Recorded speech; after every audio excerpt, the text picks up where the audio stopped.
ఘనత ప్రభునికే, మహిమ ప్రభునికే.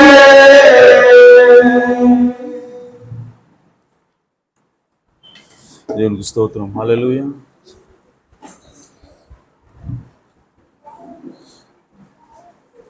చాలా సంతోషం. మరి అందరూ అలాగే నిలబడి ఉండగా పరిశుద్ధ గ్రంథం నుంచి వాక్యం చదువుకుందాం.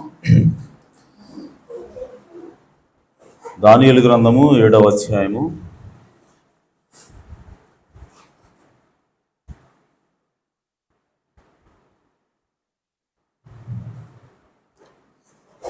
దానియేలు గ్రంథము 7వ అధ్యాయము.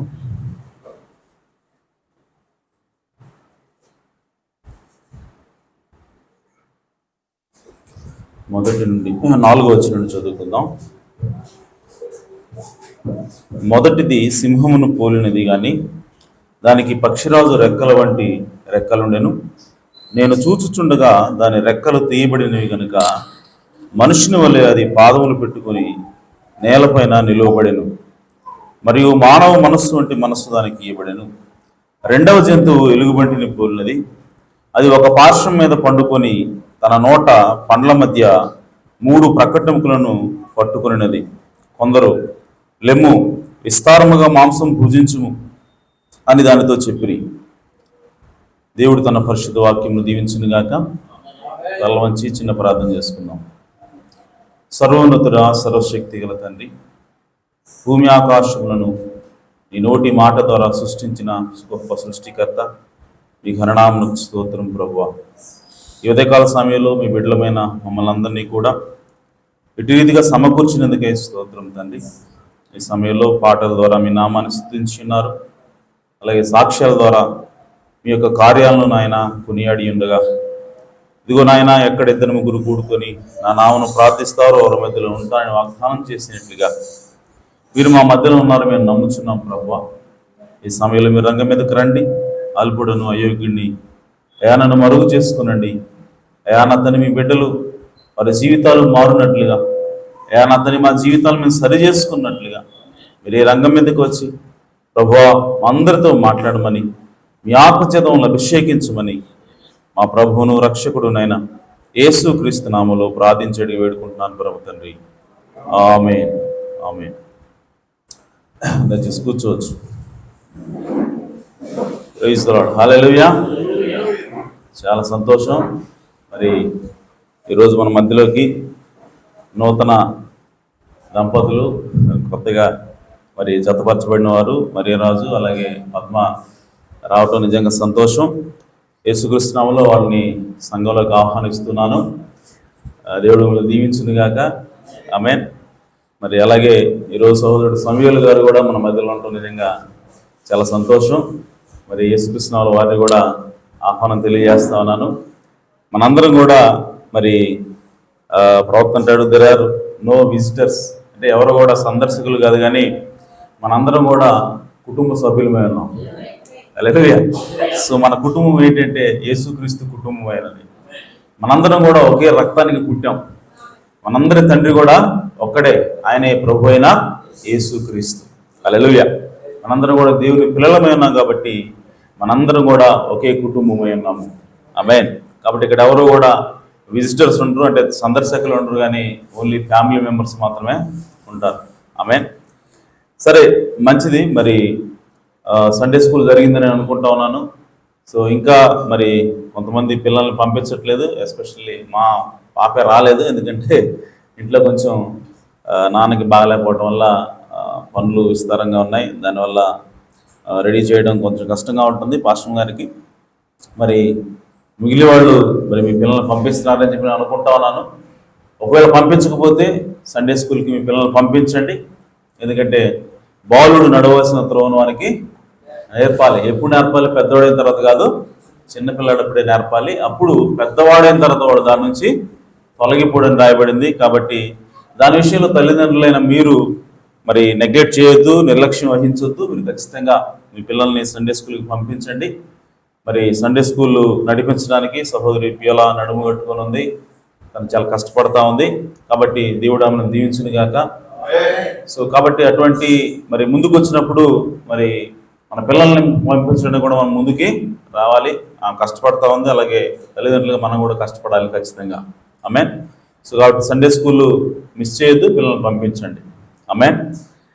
మంచిది. మరి ఈరోజు చదువుకున్న వాక్య భాగం నుంచి చిన్న అంశము, అదేంటంటే రెండు పార్శ్వములు గల లేదంటే రెండు ప్రక్కలు గల ఎలుగుబంటి. ఈరోజు అంశం ఏంటంటే రెండు ప్రక్కలు గల ఎలుగుబంటి. హల్లెలూయా. లేదంటే రెండు పార్శ్వాలు గల ఎలుగుబంటి. సో గత కొన్ని వారాలుగా మనము మర్మమైన బబులోను గురించి మనం మాట్లాడుకుంటున్నాం. సో బబులోను ఏ విధంగా ప్రారంభమైంది, అది ఏ విధంగా దేవునికి వ్యతిరేకంగా పనిచేస్తూ ఉంది, మరి దాన్ని దేవుడు ఏ విధంగా నాశనం చేయబోతా ఉన్నాడు అన్న విషయాన్ని మనము చర్చించుకుంటూ ఉన్నాం. అలాగే మరి సాతాను ఏ విధంగా తన కుయుక్తి చేత మరి దేవుని పిల్లలను మోసం చేస్తూ ఉన్నాడు, ఎవరిని ఉపయోగించుకుంటున్నాడు దానికోసము అన్న విషయాన్ని కూడా మనము చూసాం. మరి ఏదైనా తోటలో ఆదికాండం మొదటి గ్రంథమైనటువంటి ఆదికాండంలో మరి సాతాను మొట్టమొదటిగా దేవుని పిల్లలను పడగొట్టడానికి ఎవరిని వాడుకున్నాడంటే ఒక జంతువును వాడుకున్నాడు, అదే సర్పమై ఉన్నది. ఆమేన్. అలాగే ఆ సర్పం ద్వారా మొట్టమొదటిగా సంఘంలో అనగా లేదంటే మనుషుల్లో పురుషులు స్త్రీలు ఉంటారు, ఎవరిని పడగొట్టాడంటే స్త్రీని పడగొట్టాడు. స్త్రీని పడగొట్టడం ద్వారా వాడు ఏం చేస్తా ఉన్నాడంటే మరి దేవుని కుమారుడు ఆదామును కూడా వాడు పడగొట్టాడు. అలాగే ఈరోజు స్త్రీ సంఘానికి సాదృశ్యంగా ఉంది, మరి సంఘము పెళ్లి కుమార్తెకి సాదృశ్యంగా ఉంది. మరి పెళ్లి కుమారుడు ఎవరంటే ప్రభువైన యేసుక్రీస్తు. హల్లెలూయా. సో ఈరోజు యేసుక్రీస్తుని పడగొట్టాలని లేదంటే యేసుక్రీస్తుని నాశనం చేయాలన్నది సాతాను యొక్క అంతిమ లక్ష్యమే ఉన్నది. సో దానికోసం వాడు వాడుకునే సాధనం ఏంటంటే స్త్రీని ముందుగా పడగొట్టాలి, అనగా ఆయన భార్యను వాడు ముందుగా పడగొట్టాలని చూస్తూ ఉన్నాడు. కాబట్టి సంఘం మీద వాడు మరి తన టార్గెట్ చేసి సంఘాన్ని పడగొట్టాలని వాళ్ళు ఎప్పుడు కూడా ఆలోచన చేస్తూ ఉన్నాడు. దానికోసం కూడా వాడు దేన్ని వాడుకుంటా ఉన్నాడంటే మతాన్ని వాడు వాడుకుంటున్నాడు. ఈరోజు మనం ఏమనుకుంటామంటే సాతాను ఏ విధంగా పనిచేస్తున్నాడు అని అంటే సినిమాల ద్వారా పనిచేస్తున్నాడు, వ్యభిచారం ద్వారా పనిచేస్తున్నాడు, లేదంటే వ్యభిచార గృహాల ద్వారా పనిచేస్తా ఉన్నాడు, లేదంటే ఇంకా సిగరెట్లు, మందు, వీటి ద్వారా సాతానుడు దేవుని పిల్లల్ని నాశనం చేయడానికి ఈ మార్గాలను ఉపయోగిస్తున్నాడు అని మనం అనుకుంటాం. కానీ నిజానికి మనం బైబిల్ని పరిశీలన చేస్తే ఈ సోదరి సోదరులారా, వీటికంటే కూడా ఎక్కువగా వాడు మతాన్ని వాడుకుంటా ఉన్నాడు. హల్లెలూయా. ప్రవక్త అంటాడు, వాడు అంటే సాతాను నిన్ను సిగరెట్ తాగేలాగా చేయలేకపోయాడు అనుకో, ఓకే, నిన్ను మందు తాగేలాగా చేయొచ్చు. ఒకవేళ మందు తాగేలా చేయలేకపోయాడు అనుకో, ఓకే, ఈ రెండింటిలో పడగొట్టలేకపోయాడు అనుకో, స్త్రీ ద్వారా నిన్ను పడగొట్టడానికి ప్రయత్నం చేయొచ్చు. స్త్రీ ద్వారా కూడా ఈ మూడింటి ద్వారా కూడా పడగొట్టకపోతే సినిమా ద్వారానో ఇంకో ద్వారానో దీనితో పడగొట్టడానికి ప్రయత్నం చేయొచ్చు. వీటి ఏటిలో పడలేదనుకో, ప్రవక్త అంటాడు వాడు నువ్వు చర్చికి తీసుకోవడం ద్వారా పడగొడతానని చెప్పన్నాడు.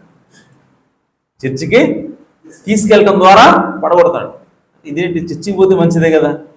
ఆమె ఎందుకు ఆ ప్రవక్త మాట మాట్లాడుతున్నాడంటే నిజానికి దేవుడి ఉద్దేశం ఏంటి అని అంటే నన్ను ఆరాధించేవాళ్ళు ఆత్మతోనూ సత్యంతోనూ ఆరాధించాలి.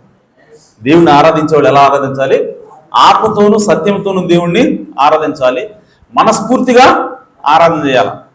కానీ సాతానుడు ఏం చేస్తూ ఉంటాడంటే నీవు సిగరెట్లు తాగొద్దు, ముందు తాగొద్దు, ఏం చేయొద్దు, నువ్వు మంచిగా జీవిస్తున్నావు కాబట్టి నువ్వు చర్చికి వెళ్ళు, దేవుడు నిన్ను రక్షిస్తాడు.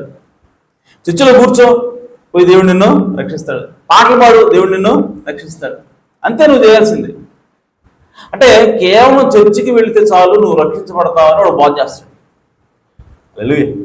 అంటే నువ్వు దేవుని వాక్యాన్ని ప్రేమించాల్సిన అవసరం లేదు, దేవుని చిత్తం ఏంటో కనుక్కొని దాని ప్రకారం నువ్వు నడవాల్సిన అవసరం లేదు, ఇంత కఠినంగా నువ్వు భక్తి చేయాల్సిన అవసరం లేదు.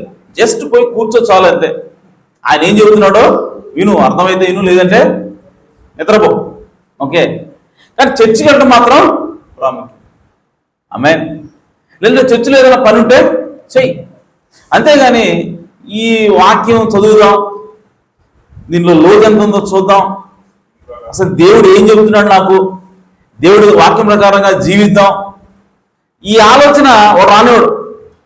వాడు ఎక్కడ ఆపేస్తాడంటే చర్చికి రావడం వరకే నేను పరిమితం చేస్తాడు. దాంతో నువ్వేం భ్రమపడతా ఉంటావు అంటే, నేను చర్చికి వెళ్తున్నాను కదా ప్రతి ఆదివారం, నేను పరిచయం చేస్తున్నాను కదా, నేను చక్కగానే బ్రతుకుతున్నాను కదా, నేను ఎవరికి అన్యాయం చేయట్లేదు కదా, కాబట్టి నేను పరలోకానికి పోతాను అని ఆ భ్రమలో నిన్ను పడేయడం ద్వారా వాడు నిన్ను ఏం చేస్తాడంటే దేవుని వాక్యంలోకి నిన్ను రానియకుండా అడ్డుకుంటూ ఉంటాడు.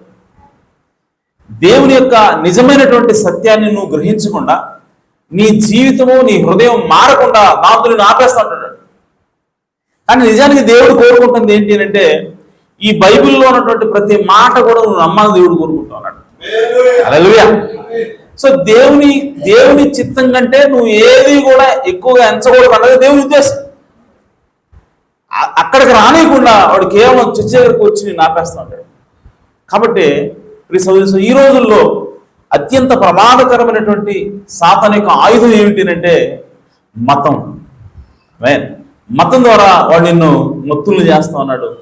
జస్ట్ పోయి కొన్ని ఆచారాలు ఎవరిస్తే చాలు, మనం కానుకలు వేస్తే చాలు, దశంభాగాలు కడితే చాలు, ప్రార్థన చేయించుకున్నావా చాలు, అంతే, ఇంకా అయిపోయింది మన పని, మనం ఇంకా చేయాల్సింది ఏమీ లేదు అని చెప్పి వాడు బోధ చేయడం ద్వారా అనేక మందిని ఈరోజు నరకానికి తీసుకెళ్తా ఉన్నాడు. కాబట్టి దానిలో మనం పడకూడదు. అందుకోసమే ఈ కాలానికి దేవుడు ఒక ప్రవక్తని పంపించాడు. హల్లెలూయా. సో ఆయన ఏమంటాడంటే, మీరు ఆ మతం నుంచి బయటికి రండి, ఆ మతం మత్తులోంచి మీరు బయటికి రండి, మీరు దేవుని వాక్యాన్ని విశ్వసించాలి, దేవుని వాక్యం ప్రకారంగా మీరు నడవాలి, దేవుని మనసు ఏంటో ఎరిగి మీరు నడవాలి అన్నది దేవుని యొక్క ప్రవక్త పిలిపోయినది. హల్లెలూయా. కాబట్టి ప్రియ సోదరి సోదరులారా, ఈరోజు చాలా మంది ఏమనుకుంటారంటే, బైబిల్ ఎలా చదువుతారు, వాడు బైబిల్ చదువుతారు కాదంటలేదు, వాడు బైబిల్ చదవాలని చెప్తాడు. ఎలా చదవమంటాడు? ఉదయం ఒక అధ్యాయం, సాయంత్రం ఒక అధ్యాయం చదివితే చాలు ఇక, ఓకే. అది కూడా ఏం చదువుతారు? కీర్తనలే. వాళ్ళ జీవితం మొత్తం ఏం చదువుతారంటే కీర్తనలు. ఉదయం ఒక అధ్యాయము, సాయంత్రం కీర్తనలు. ఏంటంటే సామెతలు 31 అధ్యాయాలు ఉంటాయి కాబట్టి, నెలకు 31 రోజులు ఉన్నాయి కాబట్టి రోజుకొక అధ్యాయం చాలు ఇంక నీ జీవితానికి అంటాడు వాడు. ఆమేన్. ఇక మిగిలిన వాక్యాన్ని వాడు చదవనివాడు, మిగిలిన వాక్యాన్ని వాడు ధ్యానించినవాడు. ఆమేన్. ఇక్కడ మెయిన్ విషయం ఏంటంటే, వాక్యాన్ని చదవమని దేవుడు ఇప్పుడు చెప్పాలి, వాక్యాన్ని ధ్యానించమని చెప్తా ఉన్నాడు. హల్లెలూయా. కాబట్టి వాక్యాన్ని ధ్యానించినప్పుడే దేవుని మనసు ఏంటో మనకు అర్థమవుతుంది. వాక్యాన్ని ధ్యానించినప్పుడే దేవుని ఎలాగా మనము ఆరాధన చేయాలో మనకు అర్థమవుతుంది, దేవుని ఎలాగ సంతోషపరచాలో మనకు అర్థమవుతుంది.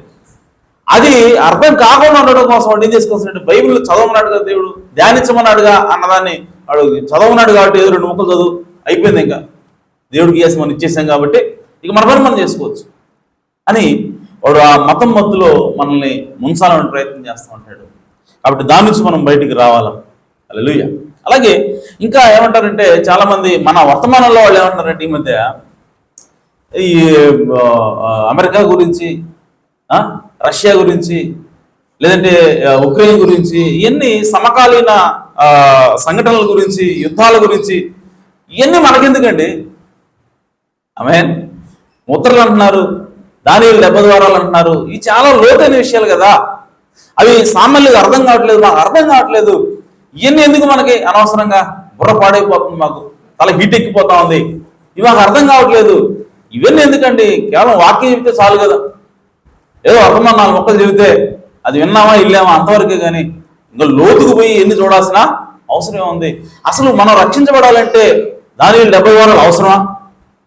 7 ముద్రలు అవసరమా అని చెప్పి అడుగుతున్నారు.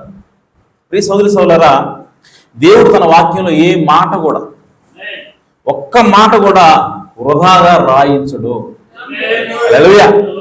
ఇంకోటి, బైబిల్లో రాయబడిన ప్రతి మాట కూడా దేవుని ఆత్మ చేతనే రాయబడిందని బైబిల్ చెప్తాం. అంటే దేవుడు తన ఆత్మని ఒక వ్యక్తి మీద తీసుకొచ్చి ఆ వ్యక్తి చేత ఆ మాట రాయిస్తున్నాడు. హల్లెలూయా. సో అలా రాయించిన వాటిలో 7 ముద్రలు కూడా ఉన్నాయి, అలా రాయించిన వాటిలో సంఘకారాలు కూడా ఉన్నాయి, అలా రాయించిన వాటిలో దానియేలు గ్రంథంలో 70 ద్వారాలు కూడా ఉన్నది. సో దేవుడు అంత శ్రద్ధ తీసుకుని, అంత శ్రమ తీసుకుని ఒక వ్యక్తిని పట్టుకుని ఆ వ్యక్తిని మలిచి ఆ వ్యక్తిని తన దారిలో తెచ్చుకుని తన మార్గం ఏంటో కనుక అర్థం చేసి ఈ గ్రంథాలు రాయించాల్సిన అవసరం ఏంటి? నీకు అనవసరమైన విషయాలని బోధించడానికి దేవుడు ఎంత కష్టపడుతున్నాడా? అంటే ఈరోజు ఏం చెప్తున్నారంటే, వర్తమానంలో కొన్ని విషయాలు అవసరమైనవి, కొన్ని విషయాలు అవసరం లేని కూడా ఉన్నాయని చెప్తున్నారు. అంటే దేవుడు తన ప్రవక్తను ఎన్నుకొని ప్రవక్త చేత బోధింపజేసి ఈ విషయాలన్నీ కూడా అనవసరమైన విషయాలను బోధింపజేశాడా? నీకు అవసరం లేని విషయాలను బోధింపజేస్తున్నాడు దేవుడు. అదే దాని అర్థం. 7 బుద్ధులు నీకు అవసరం లేదు అంటున్నావు కాబట్టి దేవుడు శ్రద్ధ తీసుకొని నీకు అవసరం లేని వాటిని బోధించాడా? దేవుడు బోధించిన ప్రతిదీ కూడా అవసరమైనది. హల్లెలూయా. 7 బుద్ధులు బోధించాడంటే అది నీకు అవసరమే. దానియేలు 70 వారాలు బైబిల్లో రాశాడు, దేవుడు ప్రవక్త చేత కూడా దాన్ని బోధింపజేశాడంటే అది నీకు అవసరమని. హల్లెలూయా. అంతేగాని ఇది తెలుసుకుంటేనే పరలోకం పోతావా? అలా అనుకుంటే అబ్రహాముతో మనకెందుకు, శారమ్మతో మనకెందుకు, దానియేలుతో మనకెందుకు? బైబిల్లో రాయబడిన ప్రతి ప్రవక్త కూడా ఇశ్రాయేలు దేశానికి సంబంధించినట్టు మనకెందుకంటే ఆమేన్. సో బైబిల్లో ఉన్న ప్రతి మాట కూడా మన కోసం దేవుడు రాశాడు. కాబట్టి ఇప్పుడు మనం చర్చిస్తున్నటువంటి విషయాలైనా కావచ్చు, ఇంకా మనం ముందుకి చేయబోయేటువంటి అనేక విషయాలు, మనం లోతైన విషయాలు తెలుసుకోబోతున్నాం. అవన్నీ కూడా ఈ సోదరి సోదరులారా మనకి అవసరం అనేది దేవుడు రాయించాడు. ఆమేన్. కాబట్టి ఈ వాక్యాలు మీరు శ్రద్ధగా ఆలకించండి. ఇవి మనకి అవసరమై ఉన్నవి.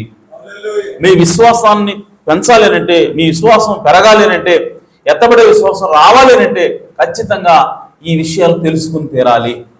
హల్లెలూయా. దానియేలు ఎప్పుడు వాడండి? దానియేలు దాదాపు 4000 సంవత్సరాల క్రితం వ్యక్తి. దానియేలు రాసినటువంటి గ్రంథము ఇప్పుడు మన కళ్ళ ముందు, 4000 సంవత్సరాల తర్వాత ఇప్పుడు నెరవేరుతుంది మన కళ్ళ ముందు. ఆమేన్. అంటే ఇప్పుడు మన కాలంలో జరగబోయేటువంటి విషయాల్ని దానియేలుకు ముందే చూపించాడు దేవుడు. హల్లెలూయా. సో తద్వారా దేవుడు ఏం చెప్తా ఉన్నాడంటే, నేనే దేవుడిని చెప్తున్నాడు ఆయన. హల్లెలూయా. ఎప్పుడో చెప్పిన విషయాన్ని ఇప్పుడు మీరు నెరవేరడం చూస్తున్నారంటే ఇంక అంతకంటే రుజువు ఏంటి? ఈయన బైబిల్ దేవుడు అని చెప్పడానికి. ఆమేన్. సో అది చూసినప్పుడు మీకు యాక్చువల్గా ఏం రావాలి? విశ్వాసం రావాలి, విసుగు రాకూడదు. ఆమేన్. విసుగు వస్తుందంటే ఆమేన్ మీరు ఖచ్చితంగా మోకాళ్ళ మీద దేవుడి దగ్గరికి వెళ్ళాలి. ప్రభువా, నా మనసు ఏదో సంథింగ్ రాంగ్ ఉంది, సరిచేయ ప్రభువా అని చెప్పి మీరు వెళ్ళాలి. ఆమేన్. కాబట్టి ఈ సోదరి సోదరులు ఇవన్నీ కూడా మనకి అవసరమైనవి. కాబట్టి శ్రద్ధగా ఆలకించండి, దేవుడు మిమ్మల్ని ఖచ్చితంగా దీవిస్తాడు. హల్లెలూయా. సో కాబట్టి ఈరోజు నా అంశం ఏంటంటే 2 పార్శ్వాలు గల ఎలుగుబంటి. ఆమేన్. పోయిసారి మనం చదువుకున్నాం ఎలుగుబంటి. ఆమేన్. ఎలుగుబంటి ఎవరు అని అంటే దేనికి సాదృశ్యం అని అంటే మాదీయ పారసీకుల రాజ్యానికి సాదృశ్యం. ఓకే. సో అంతకుముందు చెప్పాను నేను, ఒకసారి మళ్ళీ మీకు గుర్తు చేస్తున్నాను. దానియేలుకి 2వ అధ్యాయంలో ఒక దర్శనం వచ్చింది, అలాగే 7వ అధ్యాయంలో ఒక దర్శనం వచ్చింది. సో 2వ అధ్యాయంలో ఆ దర్శనంలో ఒక విగ్రహం కనపడతా ఉంది. ఆ విగ్రహం తల బంగారం. ఆమేన్. తర్వాత ఈ ఛాతీ అలాగే భుజాలు ఇవి ఏమిటంట? వెండి. అలాగే పొట్ట, అలాగే తొడలు ఇవేంటి అంట? ఇత్తడితో తయారు చేయబడ్డాయి. అలాగే 4వది కాళ్ళు, మోకాళ్ళ నుంచి ఇక్కడ వరకు, అంటే కాళ్ళు దేంతో తయారు చేయబడ్డాయి? ఇనుము. అలాగే 5వది పాదాలు. ఆమేన్. పాదాలు ఇనుము ప్లస్ మట్టితో తయారు చేయబడ్డాయి. ఆమేన్. సో ఇది విగ్రహం, రైట్. ఇందులో బంగారం దేన్ని సూచిస్తా ఉంది అని అంటే ఇది ఒక రాజ్యాన్ని సూచిస్తా ఉంది. ఆ రాజ్యం ఏమిటి అంటే బబులోను. ఆమేన్. బబులోను రాజ్యం. వెండి అనేది ఇంకొక రాజ్యాన్ని సూచిస్తా ఉంది. అదేమిటంటే మాదీయ పారసీక రాజ్యం. ఇత్తడి దేన్ని సూచిస్తా ఉంది అని అంటే ఈ మాదీయ పారసీకుల తర్వాత వచ్చే రాజ్యం అది గ్రీకు సామ్రాజ్యం. అలెగ్జాండర్ ఉన్నాడు కదా. సో అలెగ్జాండర్ గ్రీకు సామ్రాజ్యానికి చెందినవాడు. గ్రీకు సామ్రాజ్యం తర్వాత వచ్చేటువంటి రాజ్యం ఏంటంటే రోమా సామ్రాజ్యం. ఈ రోమా సామ్రాజ్యం నడుస్తున్న సమయంలోనే యేసుక్రీస్తు భూమి మీదకి వచ్చాడు. హల్లెలూయా. ఆ తర్వాత ఇంకొకటి రాజ్యం ఏంటంటే ఇనుము ప్లస్ మట్టి కలిసి ఉన్న రాజ్యం. సో ఇనుము అనగా ఆల్రెడీ రోమా అని మనకు తెలుసు. కాబట్టి ఇక్కడ ఏముంటుందంటే మిక్స్చర్, అంటే ఈ రాజ్యం ఎలా ఉంటుందంటే మిళితం అనమాట. రెండు రాజ్యాల మిళితం. ఆమేన్. లేదు అని అంటే ఒక మట్టి అంటే బలహీనమైనది, ఇనుము అంటేనేమో బలమైనది. ఆమేన్. అంటే ఒక బలమైనది ఒక బలహీనమైన రాజ్యాల కలయిక. ఆమేన్. లేదు ఇంకో రకంగా చెప్పాలంటే ఇనుము మట్టి రెండు కలిసిపోయి ఉన్నాయి. ఆమేన్. అంటే మట్టి అనగా ప్రపంచవ్యాప్తంగా ఉన్నటువంటి మనుషులకు సాదృశ్యం. మట్టి అంటే మనుషులని అర్థం. ఓకే. సో ఇనుము మట్టిలో కలిసిపోయింది అంటే ఈ ప్రపంచవ్యాప్తంగా ఉన్నటువంటి ప్రజల్లో ఈ ఇనుము కలిసిపోయింది. అంటే ఇప్పుడు రోమా సామ్రాజ్యం అనేది ప్రపంచంలో ఉన్నటువంటి అందరి ప్రజల్లోకి ఇది కలిసిపోయి చొచ్చుకుపోయి ఉంది అని అర్థం. ఓకే. సో ఇది రోమా, మనం ఏం చెప్పుకున్నట్టు ఇది రోమన్ క్యాథలిక్ అని చెప్పుకున్నాం. హల్లెలూయా. ఏంటిది? Roman Catholic. ఎందుకనంటే ఇక్కడ ఉన్నటువంటి ఇనుము రోమా సామ్రాజ్యం. ఈ రోమా సామ్రాజ్యం ఒక దేశంగా ఉంది, దీనికి ఒక సైన్యం ఉంది, దీనికి ఒక చట్టం ఉంది. ఆమేన్. కానీ ఇక్కడికి వచ్చేసరికి ఇది మట్టితో కలిసిపోయింది. అయితే దీని రూపం ఇప్పుడు మారిపోయింది, మట్టితో కలిసిన ఇనుము. అంటే ఇది రోమా సామ్రాజ్యమే, కానీ ఇప్పుడు ఇది దేశంగా లేదు, ఒక సైనిక శక్తిగా లేదు, కానీ ఒక మత శక్తిగా పనిచేస్తా ఉంది. హల్లెలూయా. సో 5వ భాగం అంటే పాదాల దగ్గరకు వచ్చేసరికి ఈ రోమా సామ్రాజ్యం ఇప్పుడు ఏమైందంటే భౌతిక సంబంధమైన రాజ్యం నుంచి మత సంబంధమైన శక్తిగా మారిపోయింది. సో ఈరోజు మనం చూసినట్లయితే ప్రపంచవ్యాప్తంగా ఉన్నటువంటి ప్రతి దేశంలో, ఆమేన్, ప్రతి దేశంలో కూడా రోమన్ క్యాథలిక్ సంఘం ఉంది. ఆమేన్. అందుకోసమే దేవుడు ప్రవక్త ఏమన్నాడంటే ఇనుము ప్లస్ మట్టి కలవడం అంటే అర్థం ఏంటంటే అది రోమన్ క్యాథలిక్ సంఘం అని ప్రవక్త అన్నాడు. హల్లెలూయా. అంటే మతం అనేటువంటి ఈ శక్తి ఈ ప్రపంచవ్యాప్తంగా మనుషుల మధ్యలో పనిచేస్తా ఉంది. అదే 5వ రాజ్యము, అదే దానియేలుకు దేవుడు చూపించాడు అన్నాడు. అయితే ఇప్పుడు ఈ 5 రాజ్యాల్లో ఇప్పుడు నడుస్తున్న రాజ్యం ఏంటి? మన కాలంలో ఇప్పుడు ప్రజెంట్ ఈ రోజు నడుస్తున్న రాజ్యం ఏంటి అంటే 5వ రాజ్యము. ఆమేన్. సో ఈ రోజు ప్రపంచాన్ని పరిపాలన చేస్తున్నది ఎవరు అంటే రోమన్ క్యాథలిక్ పరిపాలన చేస్తా ఉంది. ఈరోజు యుద్ధాన్ని ఆపగలిగే శక్తి ఎవరికి ఉందంటే రోమన్ క్యాథలిక్ పోపుకు మాత్రమే ఉన్నది. ఈరోజు ఎవరు ఒక డీల్ చేయాలన్నా, ఒక దేశంతో మాట్లాడాలన్నా ఎవరు చేయగలరు ఆ పని అంటే ప్రపంచవ్యాప్తంగా ఎవరు అంటే అందరికీ ఆమోదయోగ్యమైన వ్యక్తి ఎవరంటే పోప్. ఎవరైనా అడగండి. Okay. Even Russia president Putin కూడా ఆమేన్ అమెరికా చెప్పినా వినడుగానే పోప్ చెప్తే వింటాడు. హల్లెలూయా. దానికి కారణం ఏంటంటే ప్రస్తుతం ఏలుతున్న శక్తి ఏమిటంటే రోమన్ క్యాథలిక్ శక్తి, అనగా మత శక్తి ఇప్పుడు ప్రపంచాన్ని ఏళ్తా ఉంది. దేవుడు ఆ దానియేలుకే చూపిస్తాడు. అంటే దానియేలు ఇప్పుడున్నటువంటి ఈ రోజు మనం ఉన్నటువంటి ఈ పరిస్థితిని దానియేలు ఎప్పుడో 2000 సంవత్సరాల క్రితమే చూశాడు. హల్లెలూయా. ఆ తర్వాత 7వ అధ్యాయంలో వచ్చేసరికి 7వ అధ్యాయంలో ఏముంది అని అంటే 7వ అధ్యాయంలో జంతువులు కనపడుతున్నాయి. ఆమేన్. సో 7వ అధ్యాయంలో ఏం కనపడుతున్నాయి? ఫస్ట్ జంతువు ఏంటి? సింహం ప్లస్ పక్షిరాజు రెక్కలు. పక్షిరాజు రెక్కలు గల సింహం. ఆమేన్. రెండవది ఎలుగుబంటి.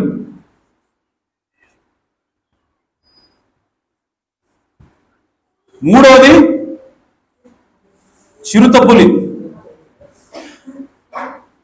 నాలుగవది ఈ మూడిటి కలయిగా చెప్పుకున్నాం. కానీ దానియేలు ఏమన్నాడంటే అది భయంకరమును మహా రూపం కలిగినటువంటి జంతువు అని చెప్పాడు తప్ప దాని పేరేంటో ఎలా ఉంటుందో చెప్పలేదు. కానీ మనకది ప్రకటన 13వ అధ్యాయంలోకి వచ్చేసరికి ఈ 4వ జీవిని దానియేలు చూసిన అదే జీవిని ఇప్పుడు ఎవరు చూస్తున్నారంటే యోహాను చూస్తా ఉన్నాడు ప్రకటన గ్రంథంలో. ఆయన చెప్తున్నాడు అది ఎలా ఉంది అంటే అది చూడటానికి చిరుతుపుల్లాగా ఉంది, ఎలుగుబంటి పాదాలు ఉన్నాయి, సింహపు నోరు ఉంది అని చెప్పాడు. హల్లెలూయా. అంటే ఈ 4వ జీవిని యోహాను చూస్తా ఉన్నాడు. ఆమేన్. దానియేలు చూసిన ఇదే జీవిని యోహాను కూడా చూస్తా ఉన్నాడు. యోహానికి స్పష్టంగా దేవుడు చూపిస్తా ఉన్నాడు. హల్లెలూయా. చూపించినప్పుడు ఆయన ఏమంటాడంటే చూడటానికి చిరుతపుల్లాగా ఉంది, దాని పాదాలేమో ఎలుగుబంటి, దాని నోరేమో సింహనోరు అన్నాడు. అంటే ఈ మొదటి 3 రాజ్యాల కలయికే ఈ 4వ రాజ్యం. హల్లెలూయా. సో కాబట్టి ఈ 4లో ఏమున్నాయి? ఫస్ట్, 2, సెకండ్, థర్డ్, ఈ 3 కలిపితేనే 4. ఆమేన్. సో కాబట్టి ప్లీజ్ సర్ ఇంకా ఏం చెప్పానంటే పోయిన ఆదివారం ఈ 2వ అధ్యాయంలో ఏం చూస్తున్నాడో 7వ అధ్యాయంలో చూస్తున్నాడు కదా, ఈ 2 కూడా ఒకటే అని చెప్పి. హల్లెలూయా. సో ఇక్కడ బంగారం అంటే బబులోను, అదే సింహం అంటే కూడా బబులోను. సో ఇది కూడా రాజ్యాలను చూపిస్తా ఉంది. అలాగే ఎలుగుబంటి దేన్ని చూపిస్తుంటే మాదీయ పారసీకుల్ని రాజ్యాన్ని సూచిస్తూ ఉంది. చిరుతపుల్లి గ్రీకు సామ్రాజ్యాన్ని చూపిస్తూ ఉంది. అలాగే ఈ 3 కలయిక ఇప్పుడు దేన్ని చూపిస్తూ ఉందంటే ఇనుము ప్లస్ మట్టి, ఈ 2 కలిసిన దాన్ని ఇప్పుడు 4వ జీవిగా చూపిస్తూ ఉన్నాడు. ఆమేన్. సో ఈ 2 కూడా ఒకటే. అయితే ఇక్కడ ఇప్పుడు మనం దానియేలు 7వ అధ్యాయంలో చదువుకున్నాం. ఎలుగుబంటి ఎలా ఉంది అని అంటే, ఎలుగుబంటి నోట్లో 3 ఎముకలు ఉన్నాయి. ఏ ఎముకలు అయ్యి? చేతి ఎముకల, కాలు ఎముకల? చూద్దాం ఏమున్నాయి. నా అంశం ఈరోజు నా అంశం ఏంటంటే ఎలుగుబంటి గురించి. హల్లెలూయా. నేను దేని గురించి మాట్లాడాలనుకుంటున్నానంటే ఈ ఎలుగుబంటి గురించి మాట్లాడాలనుకుంటున్నాను. ఈ ఎలుగుబంటి మాదీయ పారసీకుల సామ్రాజ్యానికి సాదృశ్యం. ఆమేన్. అలాగే ఈ ఎలుగుబంటి ఏం చేస్తా ఉందంటే ఈ సింహాన్ని చంపింది. ఆమేన్. ఈ ఎలుగుబంటి ఏం చేస్తా ఉందంటే బబులోన్ని చంపింది, బబులోను రాజ్యాన్ని దించింది, బబులోను రాజ్యం మీద జయించింది ఎవరంటే ఎలుగుబంటి. ఆమేన్. అనగా మాదీయ పారసీకులు బబులోను సామ్రాజ్యాన్ని కూల్చి మాదీయ పారసీకులు రాజ్యాన్ని ఎక్కారు. ఆమేన్. సో కాబట్టి ఈ ఎలుగుబంటి బబులోన్ని నాశనం చేస్తా ఉంది. Okay, right. ఇప్పుడు ఈ ఎలుగుబంటి గురించినటువంటి వివరణ ఎలా ఉందో బైబిల్లో చూద్దాం. దానియేలు ఏం చెప్తున్నాడు. ఆమేన్. చూడండి, దానియేలు 7వ అధ్యాయము 5వ వచనం. 2వ జంతువు ఎలుగుబంటిని పోలినది, అది ఒక పార్శ్వం మీద పండుకొని, పార్శ్వం అంటే ఒక పక్క, ఓకే, అది ఎన్ని పక్కలు పండుకుంటుంది? ఒక పక్క పండుకుంటుంది, ఒక పక్కే పండుకుంటుందండి. ఆమేన్. ఒక పార్శ్వం మీద పండుకొని తన నోట పండ్ల మధ్య 3 ప్రక్కటెముకలను పట్టుకునేది. ఆమేన్. చూడండి, అది ఒక పక్క పండుకుంటుంది అని తెలుగులో రాశారు, బట్ ఇంగ్లీష్లో ఒక్క నిమిషం చూపిస్తాను మీకు. 5వ వచనం. And behold another beast, a second like to a bear, and it raised up itself on one side. యాక్చువల్గా తెలుగులో రాశారంటే ఒక పక్క పండుకుంటుందని రాశారు, కానీ ఇంగ్లీష్లో రాశారంటే ఒక పక్క లేస్తుందని రాశారు. పండుకోవడానికి లేవడానికి చాలా తేడా. ఆమె తెలుగులోనేమో పండుకుంటుంది ఒక పక్కన రాస్తే, ఇంగ్లీష్ ఏం రాశారంటే ఒక పక్క లేస్తుంది అంటది. కానీ నిజానికి 2 పక్కలు ఉన్నాయి, కానీ అది ఎప్పుడు లేచినట్టు ఎట్లా వేస్తుంది? ఒక పక్కే లేస్తుంది. అంటే దాని అర్థం దానికి 2 పక్కలు ఉన్నప్పటికీ అందులో ఒక సైడ్ అనేది బలంగా ఉంది. హల్లెలూయా. సో ఎలుగుబంటికి 2 పార్శ్వాలు ఉన్నప్పటికీ ఒక్క పార్శ్వం మీద ఒక పక్కే బలంగా ఉంది, 2వ పక్క ఎలా ఉందంటే బలహీనంగా ఉన్నది. ఆమేన్. సో అదేం చేస్తా ఉంది అని అంటే, అది ఒక పార్శ్వం మీద పండుకొని తన నోట పండ్ల మధ్య 3 పక్కటెముకలను పట్టుకుని. ఆమేన్. సో 3 పక్కటెముకలను పట్టుకుంది. ఈ పక్కటెముకలు అంటే ఏంటి? 3 పక్కటెముకలు అంటే ఏంటి అని అంటే, ప్రియ సోదర సోదరులారా, ఇటు చూడండి. ఇంకా మనం కింద చదివితే ప్రకటన అధ్యాయం 13వ వచనం చదివితే మనకి ఏముంటుందంటే, ఇక్కడ ఒక జంతువు కనపడతా ఉంది. ఆ జంతువు ఒక మనుషుని సంఖ్య రాయబడి. ఆమేన్. జంతువు ఏంటి? జంతువు అని చెబుతూ కిందకు వచ్చి ఏమంటాడంటే, దాని సంఖ్యని జ్ఞానం గలవాడు దాని సంఖ్యని లెక్కింపనేమో. ఆమేన్. అది ఒక మనిషిని సంఖ్యే. అది ఎంత అంటే 666. ఆమేన్. ప్రకటన గ్రంథంలో ఒక జంతువు ఉంది. ఆమేన్. ఆ జంతువుకి ఒక సంఖ్య ఉంది. ఆ సంఖ్య ఎంత? 666. ఇది ఒక మనుషుడు అని చెప్తా ఉంది బైబిల్. ఏం చెప్తా ఉంది? ఒక మనిషి. 666 అనేది ఒక మనిషి. అలాగే 666 అనేది ఒక మృగం.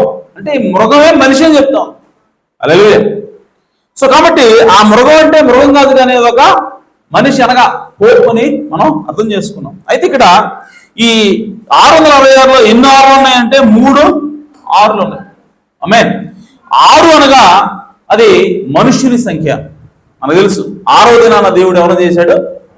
ఆదాముని తయారు చేశాడు. అనగా 6 అనగా పురుషుని సంఖ్య, లేదంటే మనుషుని సంఖ్య. సో ఇక్కడ ఈ మృగం ఎన్ని ఆర్లు కలిగి ఉంది? 3 ఆర్లు కలిగి ఉంది. అనగా త్రిత్వాన్ని అది కలిగి ఉన్నది. ఆమేన్. అలాగే ఈ ఎలుగుబంటి ఏం చేస్తా ఉంది అని అంటే, ఎలుగుబంటి 3 ప్రక్కటెముకల్ని పట్టుకున్నది. ప్రక్కటెముక అనగా దేనికి సాదృశ్యం అంటే అది స్త్రీకి సాదృశ్యమైనది. హల్లెలూయా. సో పక్కటెముక నుంచి దేవుడు స్త్రీని తయారు చేశాడు. కాబట్టి పక్కటెముక అనగా స్త్రీ అనగా సంఘమై ఉన్నది. హల్లెలూయా. సో ఈ ఎలుగుబంటి ఏం చేస్తా ఉందంటే దేన్నో చంపింది, దేన్నో తిన్నది. తిని దానికి గుర్తుగా ఏం చేస్తా ఉందంటే 3 పక్కటెముకలో పట్టుకొని తిరుగుతుంది. హల్లెలూయా. అంటే ఆల్రెడీ అది తినేసింది. మనకి ఏం కనపడతా ఉందంటే ఎలుగుబంటి కనపడుతుంది, నోట్లో ఎముకలు కనపడుతుంది. ఎముకలు కనపడుతుంది అర్థమైంది, ఆల్రెడీ అది తినదని అర్థం. హల్లెలూయా. దేన్ని తినది అని అంటే ఇదిగో 3 ఎముకలు ఉన్నాయి, పక్కటెముకలు చెప్తాం. అంటే దేని తినదంటే అది సంఘాన్ని. హల్లెలూయా. 3 సంఘాలు కాదు కానీ త్రిత్వాన్ని నమ్మే సంఘం అది. హల్లెలూయా. అదేంటది? త్రిత్వాన్ని తీసుకొచ్చిన సంఘం, త్రిత్వాన్ని మోసుకొచ్చిన సంఘము. నిజానికి అది నిజమైన సంఘం కాదు. హల్లెలూయా. ఎందుకనంటే నిజమైన సంఘం ఎల్లప్పుడూ కూడా ఒకే దేవుణ్ణి నమ్మింది. హల్లెలూయా. నిజమైన సంఘం ఎల్లప్పుడూ కూడా దేవుడు ఒక్కడే నమ్మింది. యెహోవా ఒక్కడే. ఆమేన్. నాకు తప్ప వేరొక దేవుడు, నేను తప్ప వేరొక దేవుడు లేడు. హల్లెలూయా. నేనే అద్వితీయుణ్ణి, అనగా రెండవ వాడు లేడు ఇంకా అని చెప్తున్నాడు ఆయన. హల్లెలూయా. సో ఇశ్రాయేలీలు కానివ్వండి, ఆ తర్వాత వచ్చినటువంటి యేసుక్రీస్తు కానివ్వండి, ఆ తర్వాత వచ్చినటువంటి శిష్యులు అపోస్తలులు కానివ్వండి, వీళ్ళందరూ బోధించిన బోధ ఒకటే. అదేంటంటే దేవుడు ఒక్కడే. హల్లెలూయా. సో దేవుడు ఒక్కడే అని బోధించినటువంటి యేసుక్రీస్తు, దేవుడు ఒక్కడే అని బోధించినటువంటి అపోస్తలు, వీళ్ళ బోధ కాక క్రైస్తవులోకి ఇంకొక బోధ ఎలా వచ్చింది? 3 దేవుడు ఉన్నారు అన్న బోధ ఎలా వచ్చింది అని అంటే ప్రవక్త అన్నాడు ఆ బోధ ప్రారంభమైంది ఎక్కడనంటే ప్రవక్త అన్నది బబులోనులో ప్రారంభమైంది. హల్లెలూయా.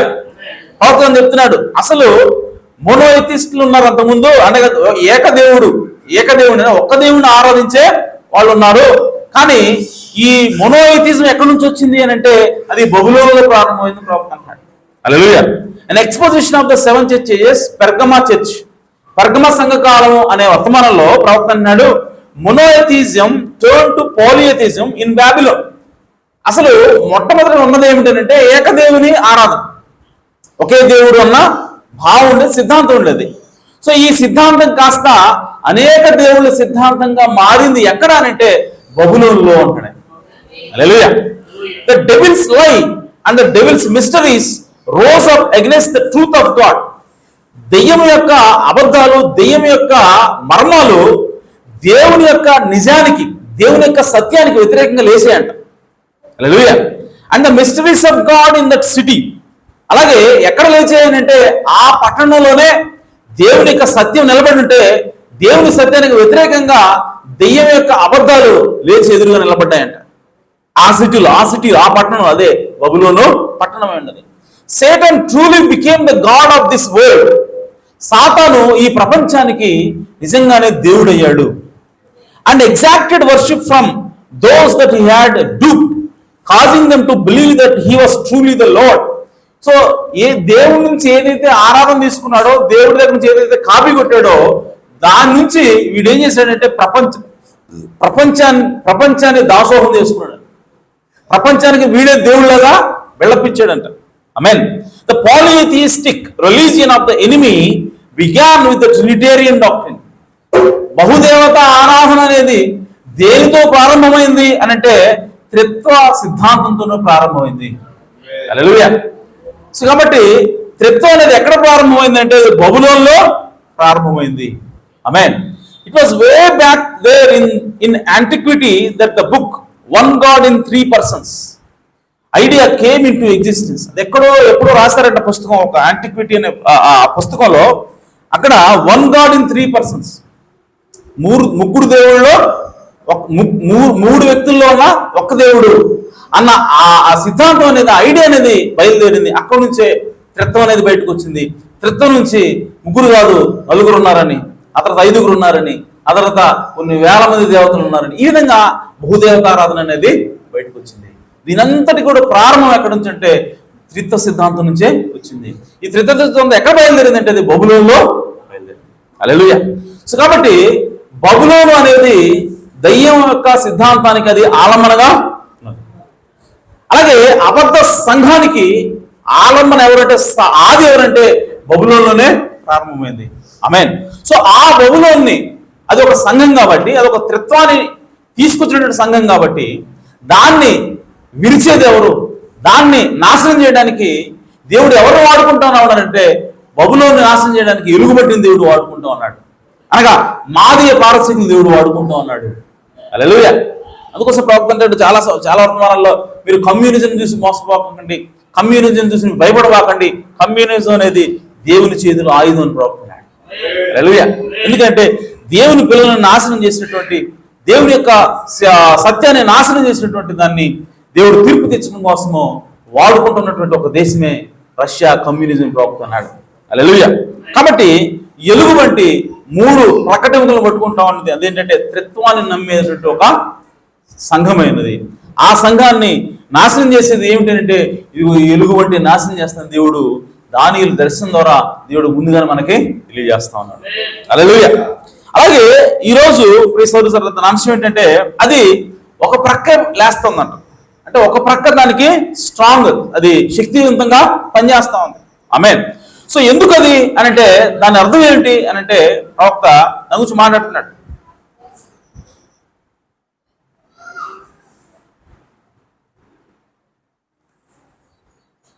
సో దానిలోకి వెళ్ళబోయే ముందు మళ్ళీ ఒకసారి ఇర్మియా గ్రంథం 51 ఒకసారి తీయండి.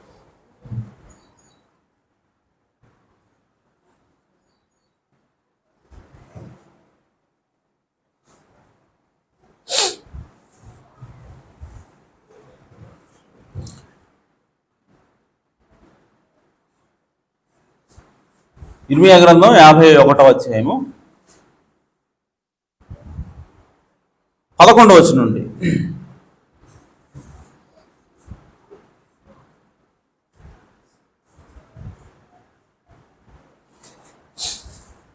బాణములు చిక్కిలి చేయుడి. బాణాలని చిక్కిలి అంటే సానబెట్టండి అని. ఆమె బాణాలకి పొదులు పెట్టండి, అవి విసిరితే వెళ్ళి కూర్చుకోవాలి వాళ్ళకి. ఓకే.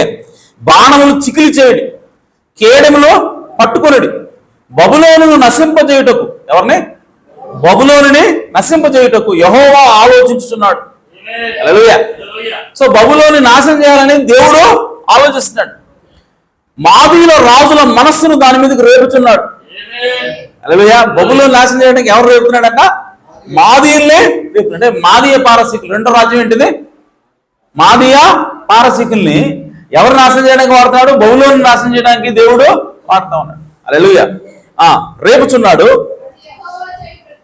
అది యెహోవా చేయు ప్రతిదండన. ఎవరిని గురించి, ఎందుకు గురించి దండ చేయాలనుకున్నాడు? శ్రద్ధకి బబులోను ఏం చేసిందంట? యెహోవాకు అంత అన్యాయం. ఆమేన్. సో బబులోను చేసిన అక్రమం ఏంటి, బబులోను చేసిన అన్యాయం ఏంటి, ఎందుకు దేవుడు దాని మీద పగ తీర్చుకోవాలనుకుంటున్నాడు అని అంటే చెప్తున్నాడు ఆయన. అది యెహోవా చేయు ప్రతిదండన. ఆమేన్. యెహోవా చేసేటువంటి ఒక ప్రతీకారం. దేనికోసం అంట అంటే తన మందిరమును గూర్చి ఆయన చేయు ప్రతిదండన. హల్లెలూయా. సో దేవుడు ఈ బబులోనుని నాశనం చేయాలనుకుంటాడు. ఎందుకనంటే తన మందిరాన్ని గూర్చిన ప్రతిదండన. అంటే తన మందిరాన్ని ఈ బబులోను నాశనం చేసింది. హల్లెలూయా. యెహోవా మందిరాన్ని పడగొట్టింది ఎవడరా ఫస్ట్ అంటే? ఆమేన్. అసలు మొట్టమొదటి మందిరం ఆమేన్ ఎవరు? గుడారాన్ని మోషే నిర్మించాడు. ఆమేన్. సో మోషే నిర్మించిన తర్వాత ఎన్ని మందిరాలు ఉన్నాయి? మందిరం గురించి మాట్లాడదాం. ఎందుకనంటే మందిరాన్ని పడగొట్టింది ఎవరు ఇక్కడ? బబులోను అని దేవుడు మాట్లాడు. హల్లెలూయా. అందుకోసం నేను దానికి ప్రతిదండన చేస్తున్నాను, అందుకోసం నేను మాదీయ పారసీకులను వాడుకుంటున్నాను దేవుడు చెప్తున్నాడు. అయితే ఇప్పుడు అసలు మందిరాలు ఎన్ని ఉన్నాయి? ఏ మందిరం గురించి మాట్లాడుతున్నాడు ఆయన? హల్లెలూయా. ఏ మందిరం గురించి? బబులోనులు దానియేలు కాలంలో పడగొట్టినటువంటి మందిరం గురించేనా, లేదంటే ఇంకేదైనా మందిరం గురించి మాట్లాడుతున్నాడు ఆయన అని ఇప్పుడు మనము చూడాలి. హల్లెలూయా. చూడండి, ఇప్పుడు మందిరాలు ఎన్ని ఉన్నాయి అని అంటే ప్రియ సోదరి సోదరులారా, అసలు మొట్టమొదటి మందిరం ఎక్కడుంది అని అంటే అది పరలోకంలో ఉన్నది. హల్లెలూయా. మొట్టమొదటి మందిరం ఎక్కడ ఉంది? పరలోకంలో ఉంది.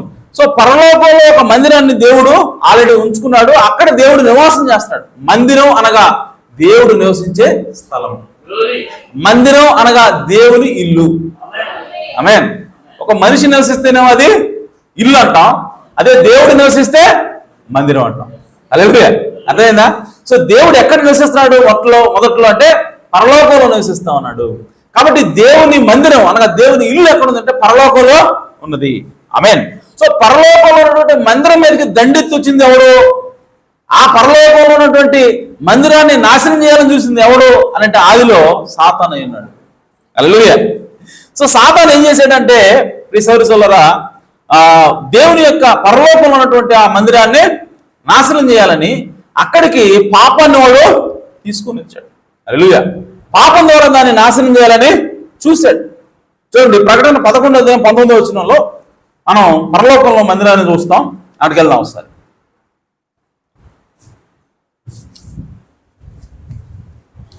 దేవుని మందిరాన్ని బబులోను నాశనం చేసింది కాబట్టి బబులోను దేవుడు నాశనం చేయాలనుకుంటున్నాడు.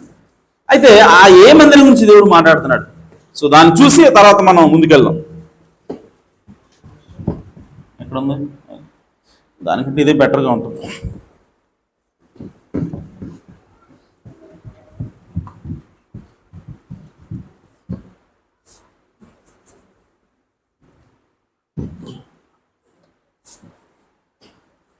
ఈసారి ప్రకటన 11:19. ఎస్, చదవండి. మరియు పరలోకమందు దేవుని ఆలయం తెరవబడగా దేవుని నిబంధన మందసము ఆయన ఆలయంలో కనబడింది. అప్పుడు మెరుపులను, ధ్వనులను, ఉరుములను, భూకంపములను, గొప్ప వడగంట్లను పుట్టెను. హల్లెలూయా. సో కాబట్టి ఇది దేవుని యొక్క మందిరం ఎక్కడ ఉందని చూపిస్తా ఉంది? పరలోకంలో ఉన్నది. ఆమేన్. సో మొట్టమొదటి మందిరం ఎక్కడ ఉందంటే పరలోకంలో ఉంది.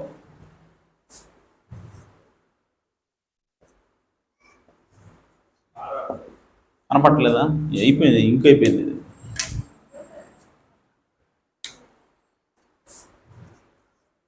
ఓకే,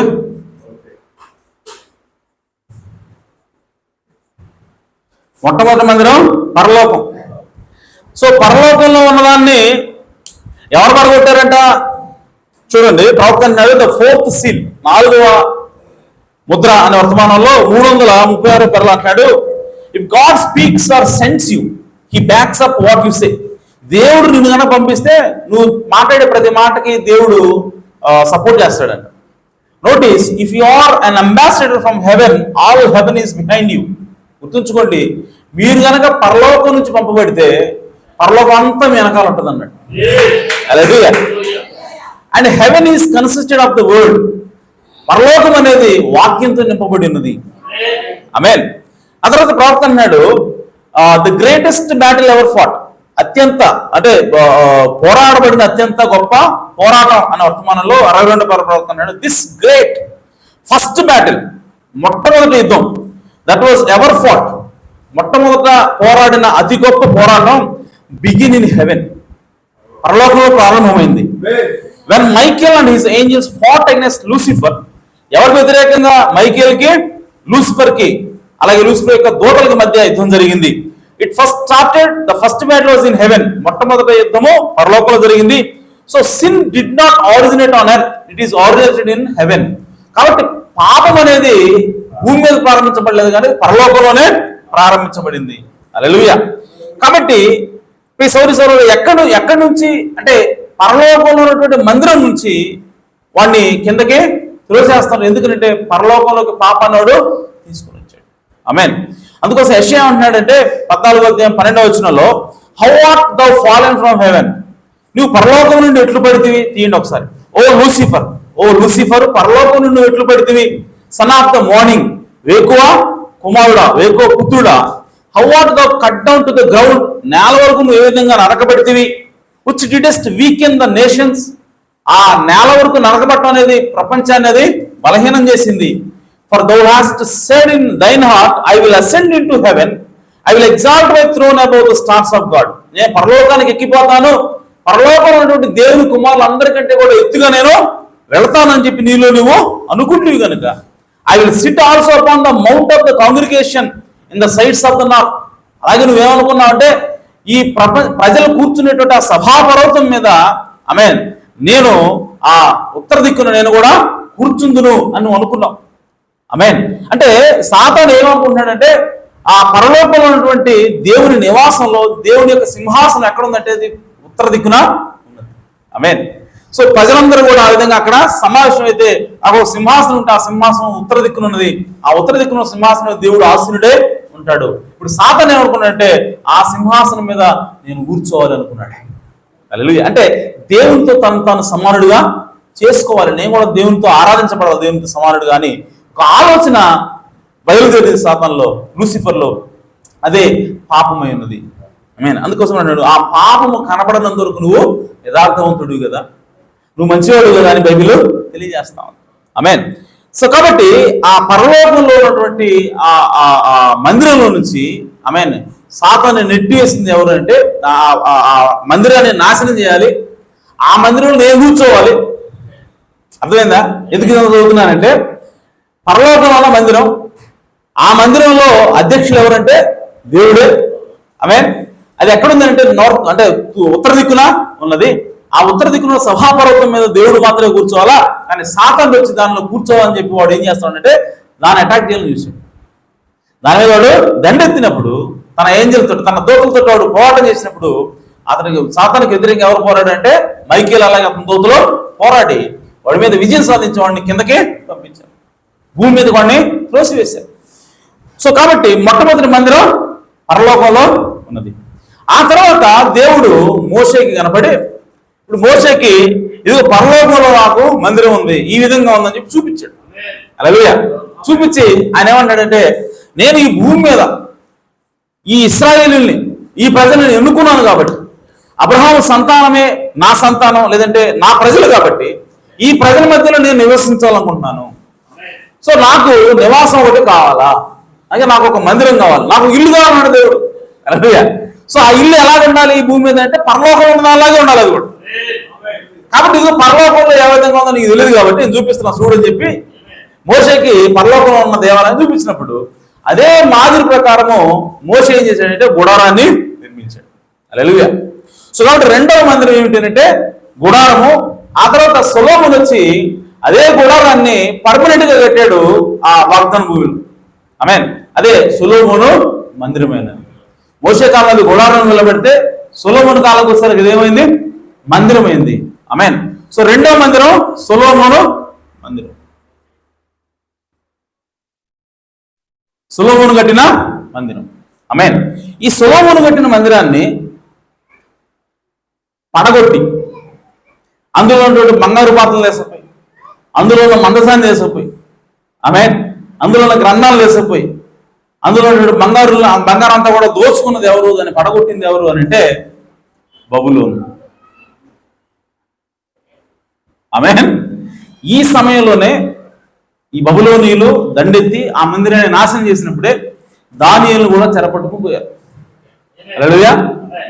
సో ఇది మొట్టమొదట భూమి మీద ఉన్నటువంటి మొట్టమొదటి దేవుని మందిరాన్ని నాశనం చేసింది ఎవరు అంటే బబులోను. హల్లెలూయా. సో మనం అనుకుంటున్నాం ఈ మందిరాన్ని నాశనం చేశాడు కాబట్టి బబులోని నాశనం చేయాలని దేవుడు అనుకున్నాం ఈ లేఖను బట్టి. ఓకేనా? చూద్దాం ఇంకా. Okay right. ఇప్పుడు సొలొమోను కట్టిన మందిరం అది నాశనం అయిపోయింది. ఆమేన్. నాశనం అయిన తర్వాత ఇప్పుడు ఇర్మియా కాలంలో మరలా ఆ మందిరం కట్టబడింది. హల్లెలూయా. సో కట్టబడిన తర్వాత ఇప్పుడు ఇర్మియా చేత కట్టబడిన మందిరం మళ్ళీ నిలబడింది. నిలబడిన తర్వాత ఇప్పుడు చూడండి, ఈ ఇర్మియా చేత కట్టబడిన మందిరం దగ్గరికి ఇంకో మందిరం వచ్చింది 2000 సంవత్సరాల క్రితం. హల్లెలూయా. ఆయన ఎవరంటే ప్రభు అయిన యేసుక్రీస్తు. హల్లెలూయా. సో ప్రభు అయిన యేసుక్రీస్తు ఎవరు అనంటే దేవుని మందిరమై ఉన్నాడు. ఈ భూమి మీద దేవుడు నివసించే ఇల్లు ఎవరు అనంటే ప్రభు అయిన యేసుక్రీస్తు. హల్లెలూయా.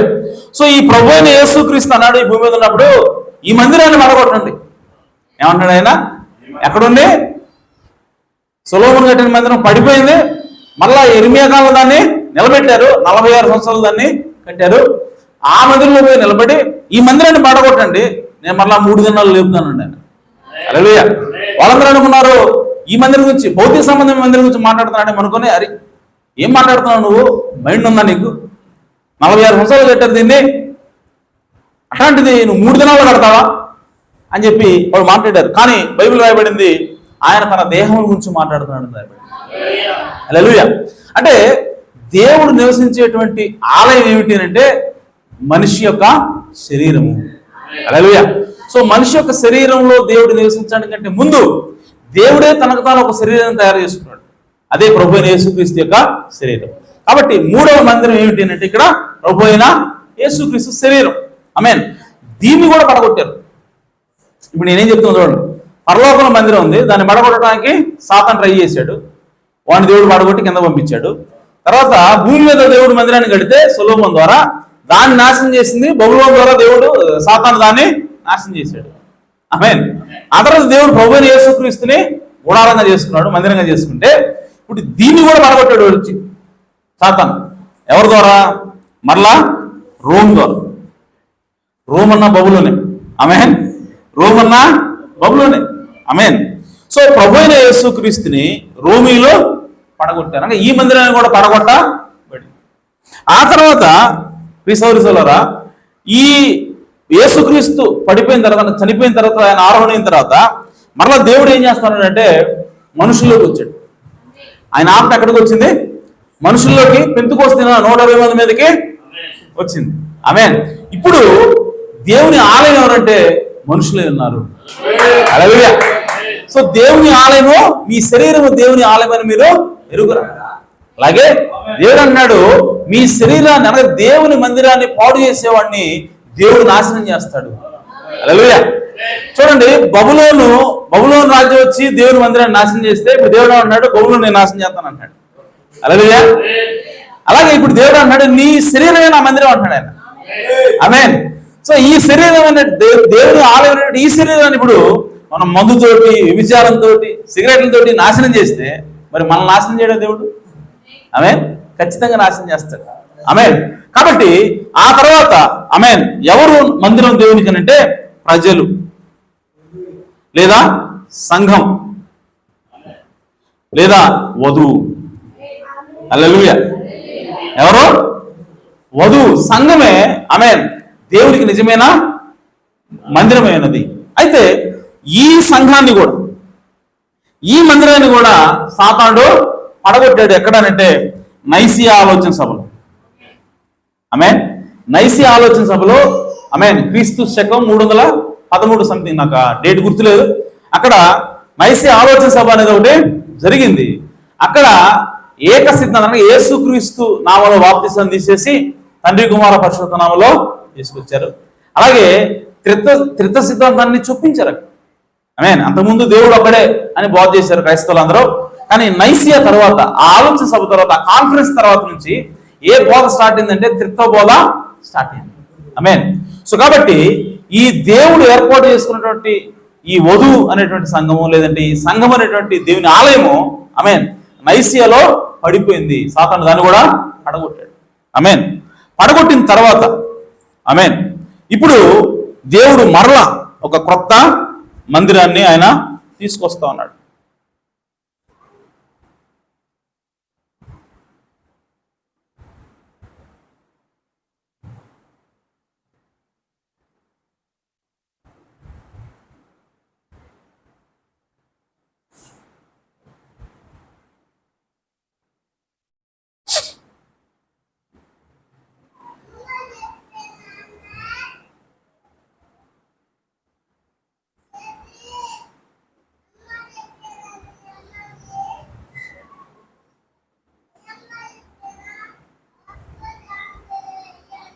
ఆ తర్వాత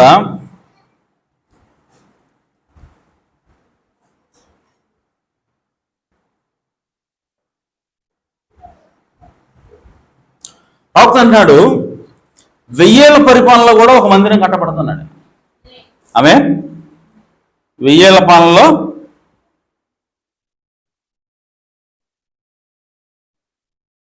మందిరం. ఆమేన్. 1000 ఏళ్ల పాలనలో మందిరం కష్టపడుతుంది. అది ఎక్కడుందంటే యెహెజ్కేలు 43 అధ్యాయం. సది యెహెజ్కేలు 43.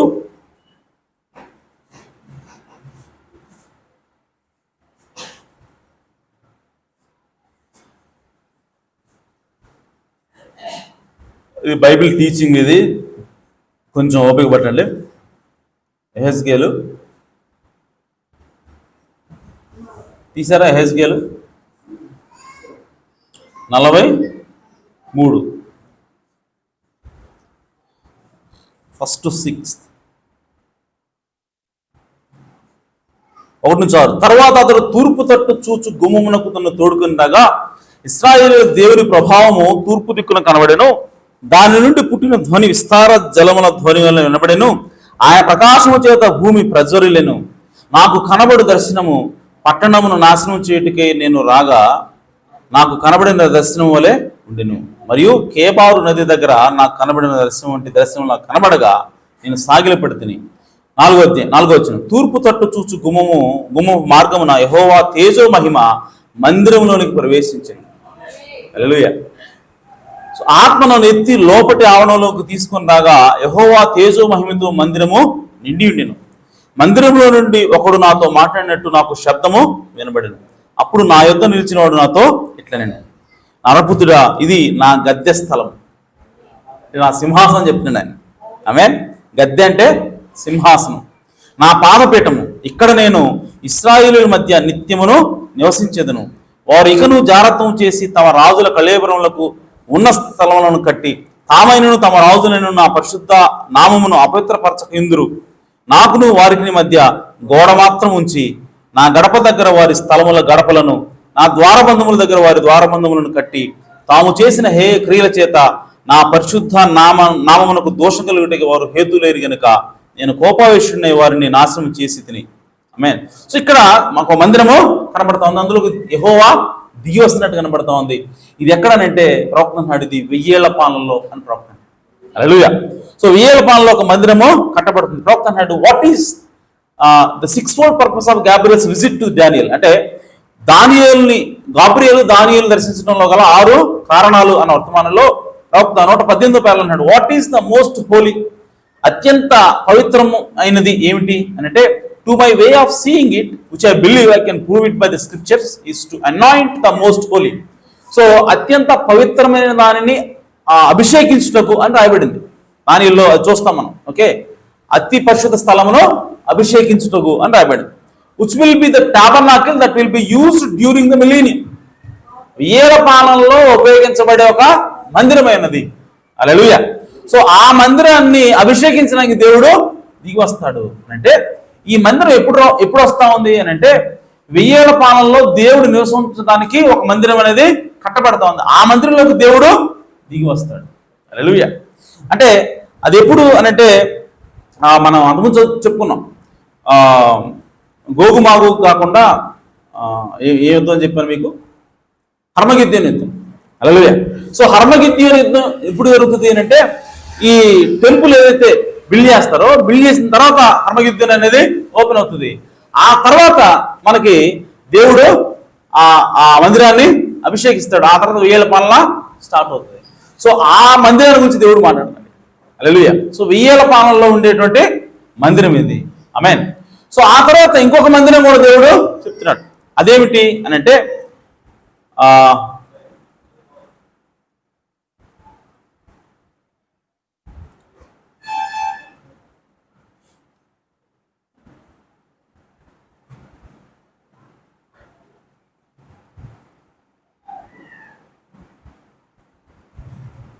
ఒక్క నిమిషం.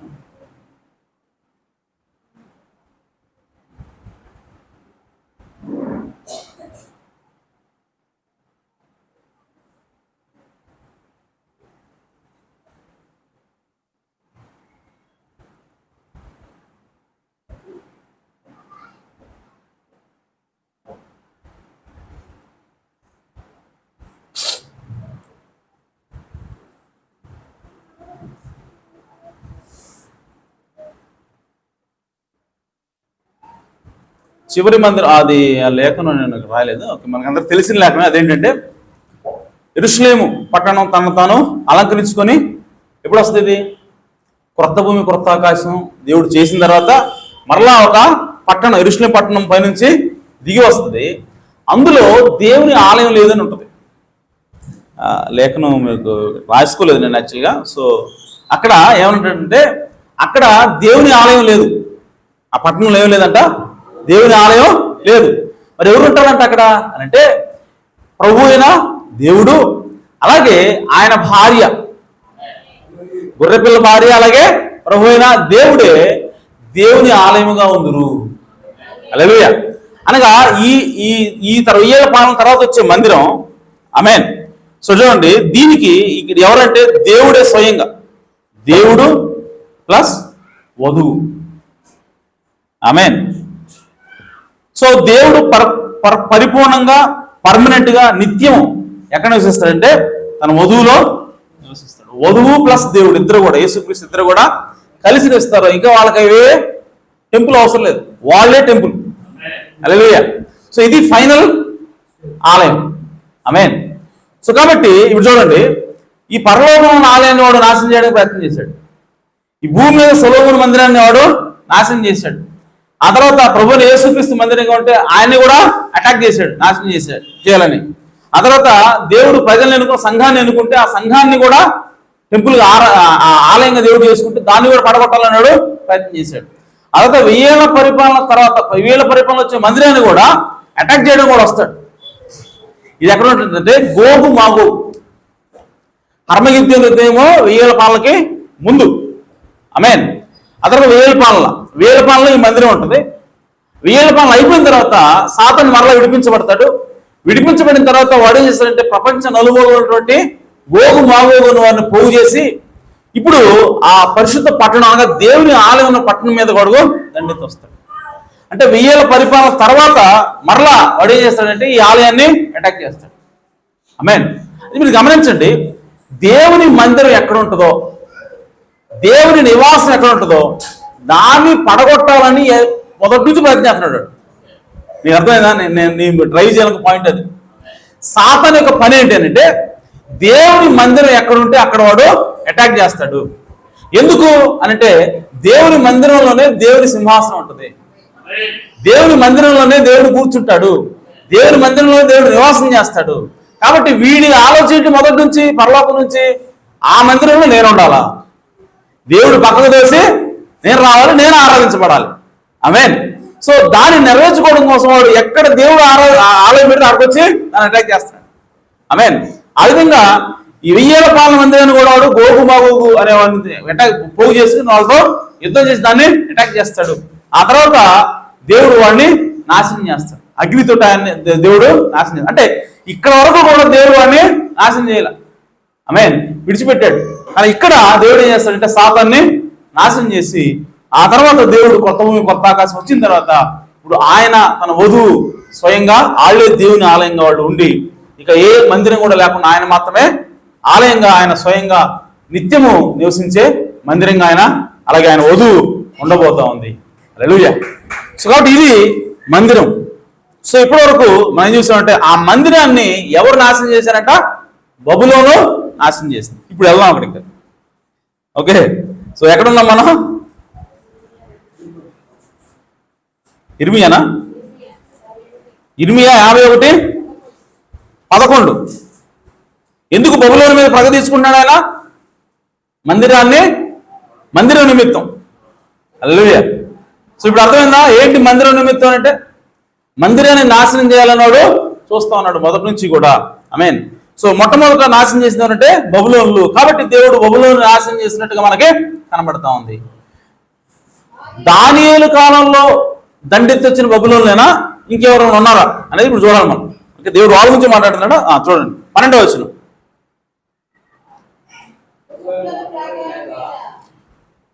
ఇర్మియా 51 కదా, 51:12 చదవండి.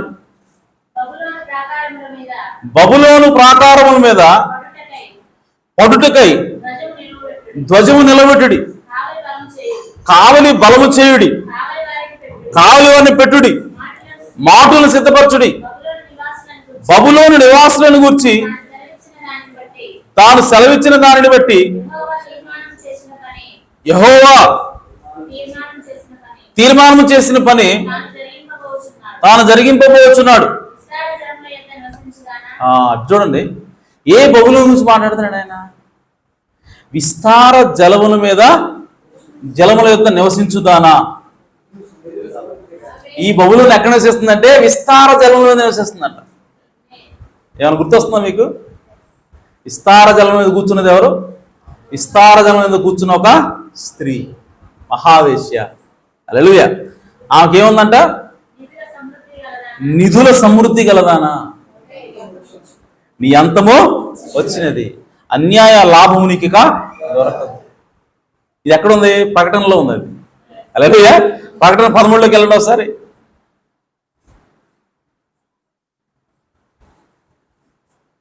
ప్రకటన 13.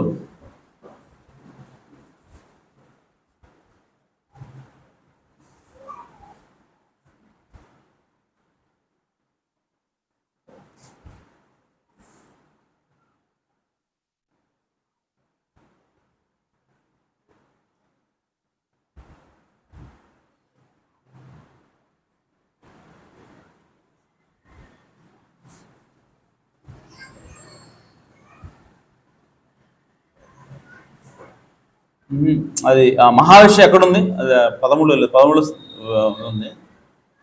మహావేశ్య ఎక్కడుంది?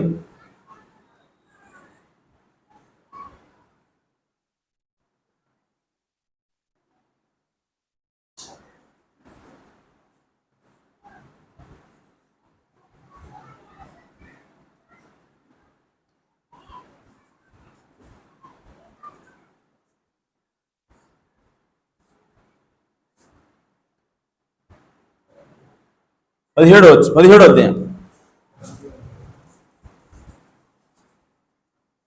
1వ వచనం. ఇక్కడ బబులోను ఎక్కడ కూర్చొని ఉందని రాబడింది? విస్తార జలం మీద కూర్చునేవాడు. ప్రకటన 17:1.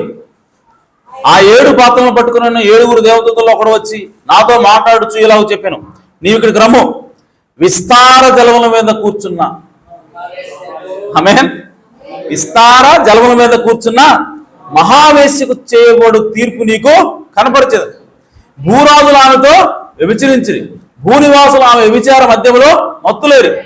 అప్పుడు అతడు ఆత్మవిషుడైన నన్ను అరణ్యమును కొనిపోగా దేవదోష నామముతో నిండుకొని 7 తలలను 10 కొమ్ములను ఆ స్త్రీ నిండుకొని 7 తలలను 10 కొమ్ములను ఎర్రని మృగం మీద కూర్చుని ఒక స్త్రీని చూచితిని. ఆ స్త్రీ ధూమ్ర రక్తవర్ణములుగా వస్త్రము ధరించుకొని బంగారముతోనూ రత్నములతోనూ ముత్యములతో అలంకరింపబడినది. ఏహమైన కార్యములతోనూ తాను చేయించిన విచార సంబంధమైన అపవిత్ర కార్యంతో నిండిన ఒక సువర్ణ పాత్రను చేత పట్టుకుని ఉండెను. ఆమేన్.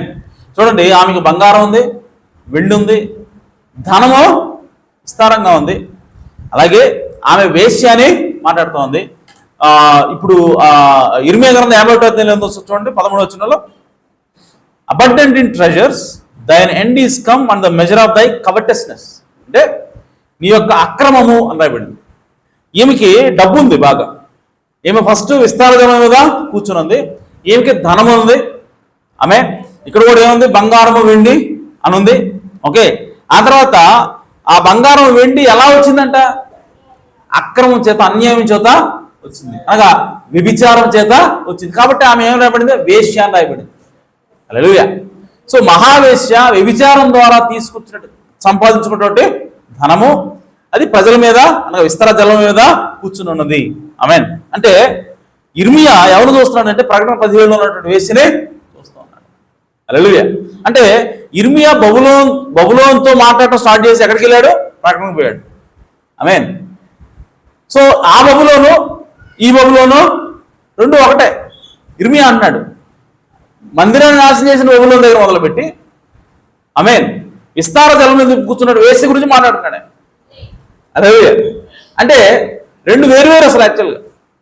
ఆ బబులోనికి వేశ్యకి సంబంధం లేనట్టు కనపడుతుంది, కానీ ఆత్మ ఒకటే. మనం చూడాల్సింది ఏంటి అంటే మనుషుల రూపంలో కాదు, లేదంటే దేశాలుగా చూడాల్సింది దాని వెనకాల పనిచేస్తున్న ఆత్మను చూడాలి. హల్లెలూయా. అందుకే ప్రవక్త అన్నాడు, మనుషులు చనిపోతారు కానీ ఆత్మలు చనిపోవట. ఆమేన్. సో మనుషులు చనిపోతారు కానీ ఆత్మలు కంటిన్యూ అవుతాయి. దేవుడు యేసుక్రీస్తు చనిపోయిన తర్వాత ఆయన ఆత్మ పెంతుకొస్తే 120 మందికి వచ్చినట్టుగా, ఆమేన్, ఆ ఆత్మ మరలా అపోస్తుల మీదకి వచ్చి పౌలు గారి మీదకి వచ్చినట్టుగా, ఆ తర్వాత సంఘానికి అలా కంటిన్యూ అయినట్లుగా, ఆమేన్. అలాగే సాతాను యొక్క ఆత్మ కూడా, లేదంటే దెయ్యం యొక్క ఆత్మలు కూడా ఆ విధంగా కంటిన్యూ అవుతూ ఉంటాయి. ఆమేన్. సో కాబట్టి ఇక్కడ మనం చూడాల్సింది వ్యక్తులు కాదు, దేశాలు కాదు. మనం దేని చూడాలంటే ఆ దేశం వెనకాలన్న ఆత్మను చూడాలి, లేదా ఒక వ్యక్తి వెనకాలన్న ఆత్మను చూడాలి. ఆమేన్. కాబట్టి ఇర్మియా ఎక్కడ ప్రారంభించాడంటే బబులోను దగ్గర ప్రారంభించాడు. భౌతిక సంబంధమైన బబులోను చూపిస్తున్నాడు. ఆమేన్.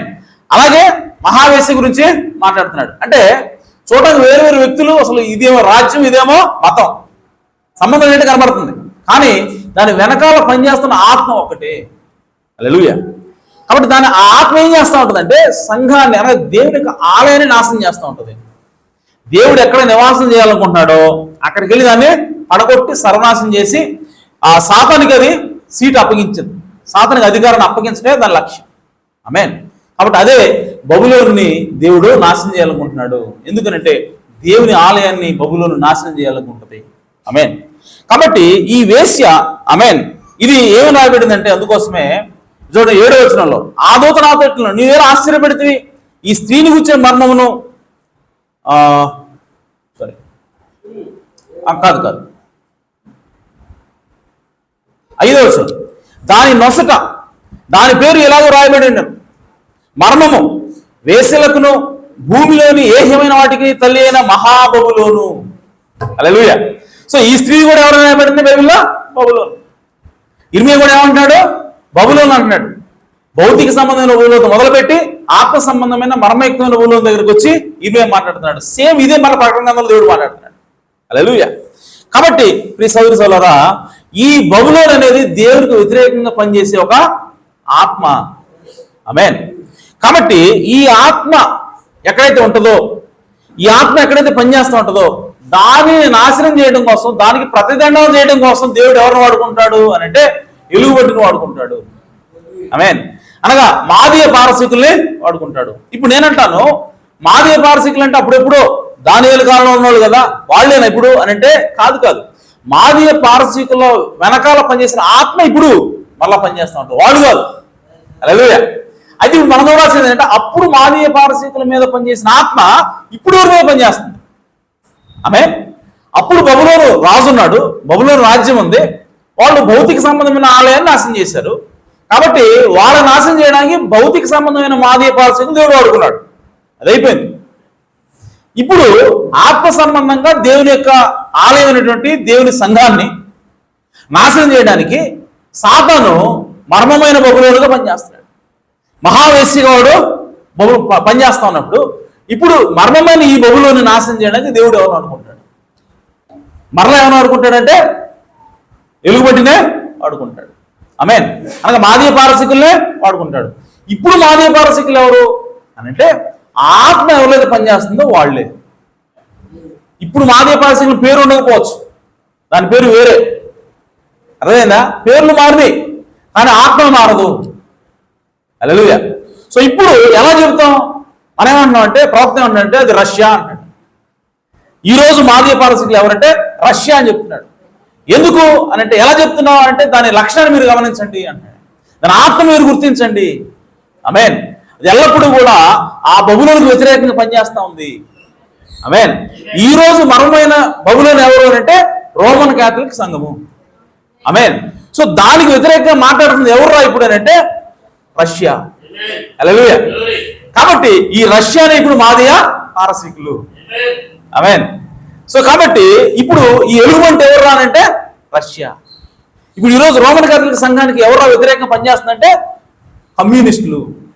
కమ్యూనిస్టుకి ప్రధాన పెద్ద ఎవరు అంటే రష్యా. కాబట్టి ఇప్పుడు దేవుడు సంఘాన్ని పాడు చేసినటువంటి ఈ మహావేశికి తీర్పు తెచ్చడానికి, ఈ మహావేశిని నాశనం చేయడానికి దేవుడు ఎవరు వాడుకుంటున్నాడు? దేవుడు ఎవరు రేపుతున్నాడు అంటే రష్యాను రేపుతా ఉన్నాడు. హల్లెలూయా. అర్థమైందా మీకు? సో ఇప్పుడు మర్మయుక్తంగా పనిచేస్తున్నటువంటి రోము, మర్మయుక్తంగా పనిచేస్తున్నటువంటి బబులోను ఆత్మ ఇప్పుడు ఎక్కడ పనిచేస్తుందంటే రోమన్ క్యాథలిక్ సంఘంలో పనిచేస్తా ఉంది. లేదు అని అంటే, ఇంకా క్లియర్గా చెప్పాలంటే సంస్థాగత సంఘాల్లో పనిచేస్తూ ఉంది. ఏ సంఘం అయితే పూర్తి బైబిల్ని నమ్మదో, ఏ సంఘం అయితే పూర్తి బైబిల్ నమ్మకుండా కొంతమే నమ్ముతాం, మా సంఘం చెప్పింది మాకు వేదం, బైబిల్ ఏం చెప్పినా మాకు అనవసరం చెప్పి అంటారో వాళ్ళే మర్మమైన బబులోను అన్నది. హల్లెలూయా. సో కాబట్టి దాన్ని నాశనం చేయడం కోసం ఇప్పుడు మనకి దేవుడు ఎవరు వాడుకుంటున్నాడంటే రష్యాని ప్రస్తుతం ఇప్పుడు దేవుడు వాడుకుంటున్నాడు. ఇప్పుడు బైబిల్లో ఈ రష్యా గురించి చూస్తే మనకి ఏం కనపడుతుంది, ఎలుగుబంటిని చూపిస్తున్నాడు దేవుడు. సో ఎలుగుబంటి కూడా ఒక పక్కనే లేస్తుందంట, రెండు పక్కలు ఉన్నప్పటికీ ఒక పక్క మీదే లేస్తుంది. అంటే ఒక పక్క బలంగా ఉంది, ఇంకో పక్క బలహీనంగా ఉంది. అంటే అర్థం ఏంటి అంటే, ఇప్పుడు ఎలుగుబంటి రష్యానా కాదా అప్పుడు తెలియదు మనకు. ఈ ఎలుగుబంటి డిస్క్రిప్షన్ ఉంది, 3 పక్కనే పట్టుకొని ఉంది, ఒక పక్కే లేస్తుంది. ఈ వివరణ చదివి నువ్వు రష్యాని ఎట్టంటావు అని మనం క్వశ్చన్ చేసేవారండి. దానికి నేను ఇప్పుడు వివరణ ఇవ్వబోతా ఉన్నాను. ఇప్పుడు ఎలుగుబంటి పీసవరిసల్లో ఒక పక్కన లేస్తుంది అంటే అర్థం ఏంటి అంటే, ప్రవక్త అంటున్నాడు రష్యాలో 2 గుంపులు ఉన్నాయి. ఒకటేంటి అని అంటే కమ్యూనిస్టులు, ఒకటేంటి అని అంటే నియంత పరిపాలన, ఇంకొకటి ఏంటి, ఇంకొక గుంపు అని అంటే క్రైస్తవులు అని ప్రవక్త. హల్లెలూయా. ప్రవక్త అన్నాడు ఇంకా ఆయన ఏమంటాడంటే, ఈ క్రైస్తవులు అనేవాళ్ళు 99% ఉన్నారంట. చూడండి, రష్యాలో క్రైస్తవులు ఎంత, 99% మంది. మరి కమ్యూనిస్టులు ఎంతమంది, 1% అనంట. కానీ ప్రవక్త అన్నాడు ఈ 1% 99% మందిని శాసిస్తుందంట. అదే దేవుడు ఈ ఎలుగుబంట్లు చూపిస్తున్నాడు. అది 2 పక్కలు ఉన్నా సరే అది ఒక పక్కే లేస్తుందంట. అంటే ఒక పక్క బలంగా ఉంది, ఈ ఒక పక్క ఇంకో పక్కనే డామినేట్ చేస్తూ ఉంది. అంటే 1% ఉన్నటువంటి కమ్యూనిస్టులు, నియంత పరిపాలన స్వభావం కలిగిన వాళ్ళు ఏం చేస్తున్నారంటే ఈ క్రైస్తవులను అణుస్తున్నారు. అణిచి వాళ్ళు కమ్యూనిస్ట్ దేశంగా దాన్ని చేస్తారు. నిజానికి అది కమ్యూనిస్ట్ దేశంగా ఉండాల్సిన అవసరం లేదు, ఎందుకంటే 1% కమ్యూనిస్టులు ఉంది అక్కడ సపోర్ట్ చేసేవాళ్ళు. కానీ మిగతా వాళ్ళందరూ కూడా క్రైస్తవ దేశాన్ని సపోర్ట్ చేసేవాళ్లే, మంచివాళ్ళే వాళ్ళందరూ. కానీ ఈ 1% మంది ఎంత స్ట్రాంగ్గా ఉన్నారంటే ఈ 99% మందిని కూడా సైలెంట్ చేసి వాళ్ళని ఆలగలిగేలాగా అంత తీవ్రంగా వాళ్ళు పనిచేస్తూ ఉన్నారు. అందుకోసం ప్రవక్త అన్నాడు ఇది ఒక నియంత పరిపాలన. కమ్యూనిస్ట్ అంటే ఏంటి, నియంత పరిపాలన. చూడండి, 1% ఏ విధంగా కంట్రోల్ చేస్తారు 99%ని, బలంతో, అధికారంతో, ఏమంటారంటే అక్రమం చేత కొడతారు, అసలు చంపుతారు, గందరగోళం చేసి ఓకే ఈ 1% మంది 90% మంది మీద ఏలుబడి చేస్తూ ఉన్నారు. దాన్ని ఎలుగుబంట్ల దేవుడు చూపిస్తూ ఉన్నారు. ఈ విధంగా జరుగుతున్నది ఎక్కడ అంటే మనకి రష్యాలో కనబడతా ఉంది. సో కాబట్టి అది ఒక పక్కనే లేస్తా ఉంది. అలాగే దానియేలు గ్రంథం ఒకసారి 8వ అధ్యాయం ఒకసారి తీయండి. అక్కడ మళ్ళా సేమ్ ఈ ఎలుగుబంటి గురించి, అంటే ఈ మాదీయ పారసికుల గురించి దేవుడు ఇంకో మాట చెప్తున్నాడు. దానియేలు 8వ అధ్యాయము ఒకసారి తీయండి.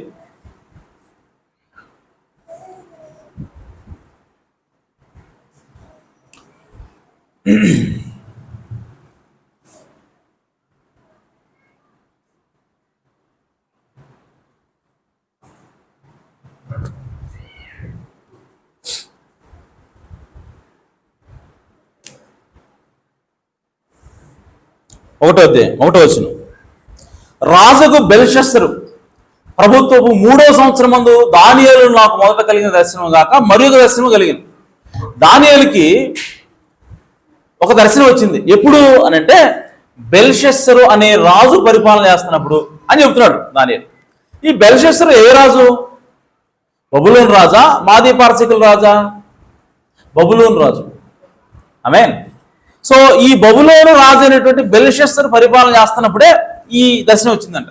ఆ దర్శనం ఏముందంట చూడండి. నేను దర్శనం చూచుచున్నప్పుడు నేను ఏలాము అను ప్రదేశ సంబంధమగు షూషను పట్టణపు నగరంలో ఉండగా. ఈయన ఎక్కడ ఉన్నాడంట దర్శనంలో? షూషను పట్టణంలో ఉన్నాడంట దర్శనంలో. షూషను పట్టణం ఎవరిది? ఎవరు ఏలుబడి వచ్చింది? ఎస్తేరే కాలంలో షూషను కనపడుతుంది కదా. సో ఎస్తేరు కాలంలో ఎవరు పరిపాలన చేస్తున్నారు? అహష్వేరోషు రాజు పనిచేస్తారు. ఈ అహష్వేరోషు ఎవరు రాజు? బబులోను రాజా? మాదీయ పారసీకుల రాజు. హల్లెలూయా. సో దానియేలు ఇంకా అప్పటికి మాదీయ పారసీకులు రాలా, వాళ్ళు బబులోనును ఆక్రమించుకోవాలా. అప్పుడే దేవుడు రాజ్యం చూపిస్తున్నాడంట. అదేనా? బబులోను రాజ్యంలో ఉన్నప్పుడే, బబులోను ఇంకా రాజ్యం పరిపాలన చేస్తున్నప్పుడే దానియేలుకి దేవుడు ఏం చూపిస్తున్నాడంటే రాబోయేటువంటి ఒక రాజ్యము ఉన్నది. మాదీయ పారసీకులు రాజ్యాన్ని చేయబోతున్నారు. ఆ పట్టణంలో, ఆ రాజ్యంలో ఒక పట్టణం ఉంది. ఆ పట్టణం పేరు షూషను. ఆమేన్. చూడండి, షూషను పట్టణం నగరంలో ఉండగా దర్శనము నాకు కలిగెను. నేను ఓలయ్యను నది ప్రక్కన ఉన్నట్టు నాకు దర్శనము కలిగెను. నేను కనులెత్తి చూడగా ఒక పొట్టేలు, ఏం కనపడుతుందంట? పొట్టేలు. ఒక పొట్టేలు ఆ నది ప్రక్కన నిలిచి ఉండెను. దానికి 2 కొమ్ములు. ఆ కొమ్ములు ఎత్తైనవి కానీ, 2 కొమ్ములు ఎత్తుగానే ఉన్నాయి, కానీ ఒక కొమ్ము రెండవ దానికంటే ఎత్తుగా ఉండెను. ఎత్తుగలది దానికి తరువాత మొలిచింది. సో 2 కొమ్ముల్లో ఒకటి పొట్టిది, ఒకటే పొడుగుది. సో ఈ పొట్టిగా తర్వాత వచ్చిందంట. హల్లెలూయా. చూడండి, రష్యా ఏ విధంగా ప్రారంభమైంది? క్రైస్తవ దేశంగా ప్రారంభమైంది. అందుకోసం అక్కడికి క్రైస్తవ మిషనరీలు వెళ్ళారు. రోమన్ క్యాథలిక్ సంఘం వెళ్ళునుకుంది. ఆమేన్. ఆ తర్వాత కమ్యూనిస్ట్ దేశంగా మారింది. సో ఇక్కడ కూడా పొట్టేలకి 2 కొమ్ములు ఉన్నాయి. ఒకటేమో పొట్టిది ముందు వచ్చింది, పొడుగుదేమో తర్వాత వచ్చింది. ఆమేన్. సో ఒకదానికంటే ఎత్తుగా ఉండెను, ఎత్తుగా దాని తర్వాత మొలిచినది. అంటే రెండోసారి వచ్చింది బలంగా ఉంది. ఎత్తుగా ఉందంటే అర్థం ఏంటి? బలంగా ఉంది. సో క్రైస్తవ దేశాల కంటే, క్రైస్తవ సంఘం కంటే కూడా రష్యాలో తర్వాత వచ్చినటువంటి కమ్యూనిస్టు భావజాలం అనేది దీన్ని ఆక్రమించేసింది, దీన్ని డామినేట్ చేసింది అని దేవుడు చెప్తున్నాడు. ఆమేన్. ఎత్తుగలది. తర్వాత ఆ పొట్టేలు కొమ్ముతో పశ్చిమముగాను ఉత్తరముగాను దక్షిణముగాను పొడుచుంటా చూచి తిని, ఇట్లు జరుగుగా దాన్ని ఎదిరించుటకైనను అది పట్టకుండా తప్పించుకుంటకైనను ఏ జంతువునకును శక్తి లేకపోయాను. అది తనకిష్టమైనట్టుగా జరిగించు బలము చూపుచూ వచ్చెను. ఆమేన్. చూడండి, ఈ విధంగా ఆ మేకపోతు గురించి దర్శనం కనబడతా ఉంది. మీరు ఈ మేకపోతుకి ఎలుగుబంటికి ఏంటంటే సంబంధం? ఎలుగుబంటి గురించి చెబుతా అని చెప్పి మేకపోతు గురించి ఏం చెబుతున్నావు అంటే, ఒకసారి 20వ వచనం చూడండి. ఒకసారి నువ్వు ఎలుగుబంటి గురించి కదా చెబుతానన్నావు, మేకపోతు గురించి నీకెందుకు అంటే, నీవు చూచిన 2 కొమ్ములు గల ఆ పొట్టేలు ఉన్నదే, అది మాదీయుల యొక్క పారసీయుల యొక్క రాజులను సూచిస్తున్నది. అంటే ఈ ఎలుగుబంటి చుట్టు చేశాను కదా, ఓకే, ఎలుగుబంటి మాదియా పారసీకులు, ఓకే, అలాగే పొట్టేలు కూడా అదే సేమ్. ఎలుగుబంటి అన్నా పొట్టేలు అన్నా ఒకటే, 2 ఒకటే, ఒకే దేశాన్ని చూపిస్తున్నాయి.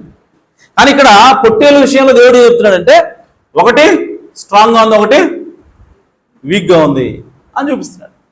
అలాగే ఇంకేం చెప్తున్నాడు దేవుడు అంటే, ఒకే దేశం ఎలుగుబంటి సాదృశ్యంగా ఉంది, పొట్టేలు సాదృశ్యంగా ఉంది. అంటే అర్థం ఏంటంటే, ఇది ఎలుగుబంటిగా ఉండగలదు, పొట్టేలుగా కూడా ఉంది, ఒకే దేశం. ఆమె ఎలుగుబంటిలాగా ఉంటుంది, పొట్టేలులాగా ఉంటుంది. సో ఎలుగుబంటి అర్థం ఏంటంటే, దాన్ని మనం సాగు చేయలేం. ఎలుగుబంటి సాగు చేయగలమా? లేదు. కానీ పొట్టేలు సాగు జంతు, మాట వింటది, మన చేతి వింటది అది. ఆమె. సో ఇప్పుడు రష్యాలో 2 రకాలు ఉన్నాయి. రష్యాలో 2 ఆత్మలు ఉన్నాయి. ఒకటి క్రైస్తవ ఆత్మ, ఇంకోటి ఎలుగుబంటి కమ్యూనిస్ట్ ఆత్మ. ఆమె. సో కమ్యూనిస్ట్ ఆత్మ మనం సాగు చేయలేం, అది అందరినీ తుత్తినేలుగా నరికేస్తూ ఉంటుంది, చంపేస్తూ ఉంటుంది, ఆమె భక్షిస్తూ ఉంటుంది. అని దేవుడు ఏం చెప్తున్నాడంటే, అదే దేశంలో మరలా గొర్రెపిల్ల పొట్టేలు వంటి ఆత్మ కూడా ఉన్నది. ఆమేన్. అంటే రష్యాలో ఉన్న ప్రతి ఒక్కరు చెడ్డోడు కాదు, రష్యాలో ఉన్న ప్రతి ఒక్కరు నియంత కాదు, కేవలం 1% మాత్రమే నియంతృత్వం ఉన్నది.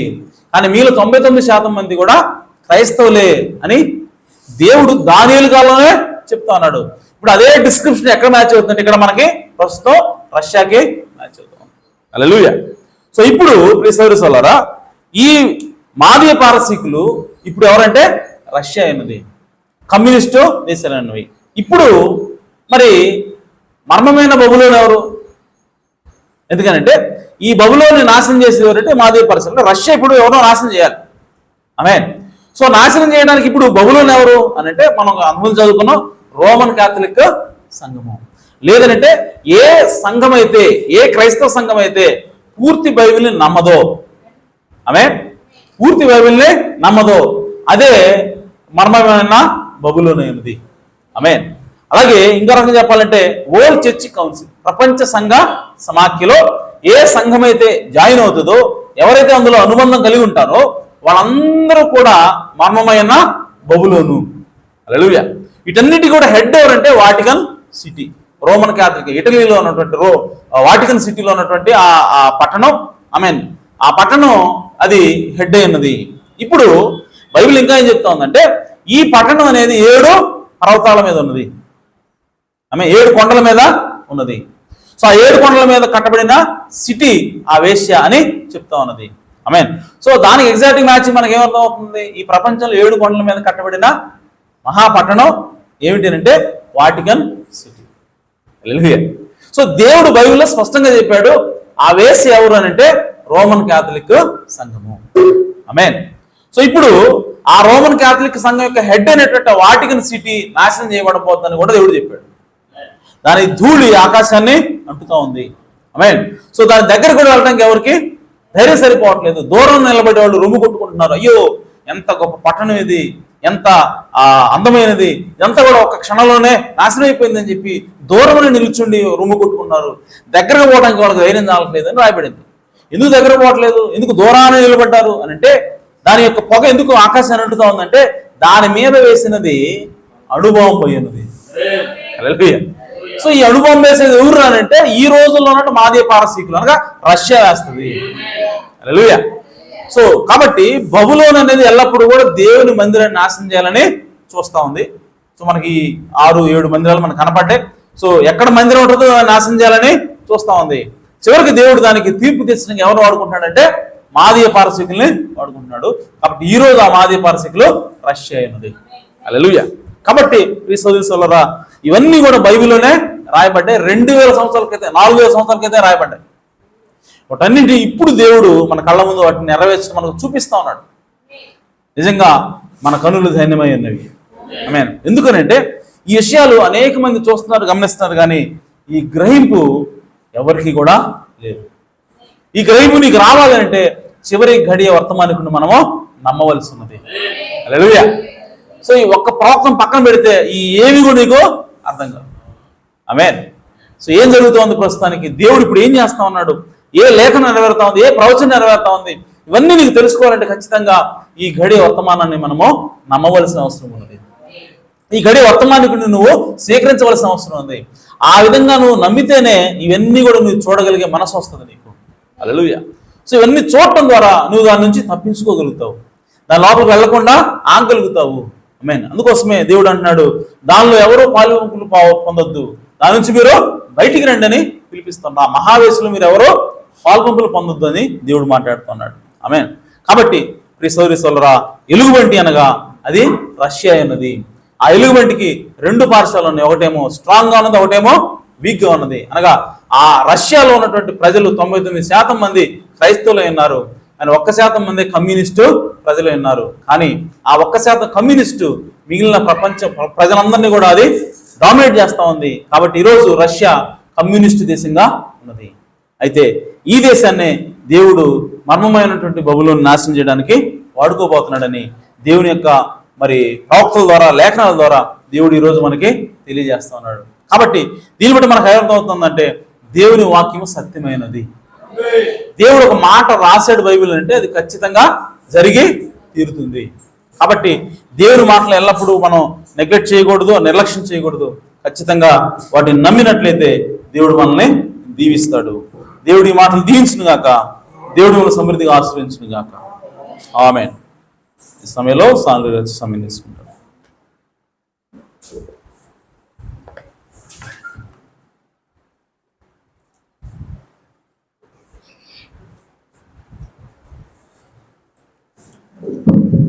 హల్లెలూయా. మనం ప్రవేశంలో పడదాం. హల్లెలూయా హల్లెలూయా హల్లెలూయా హల్లెలూయా హల్లెలూయా. స్తోత్రము స్తోత్రము.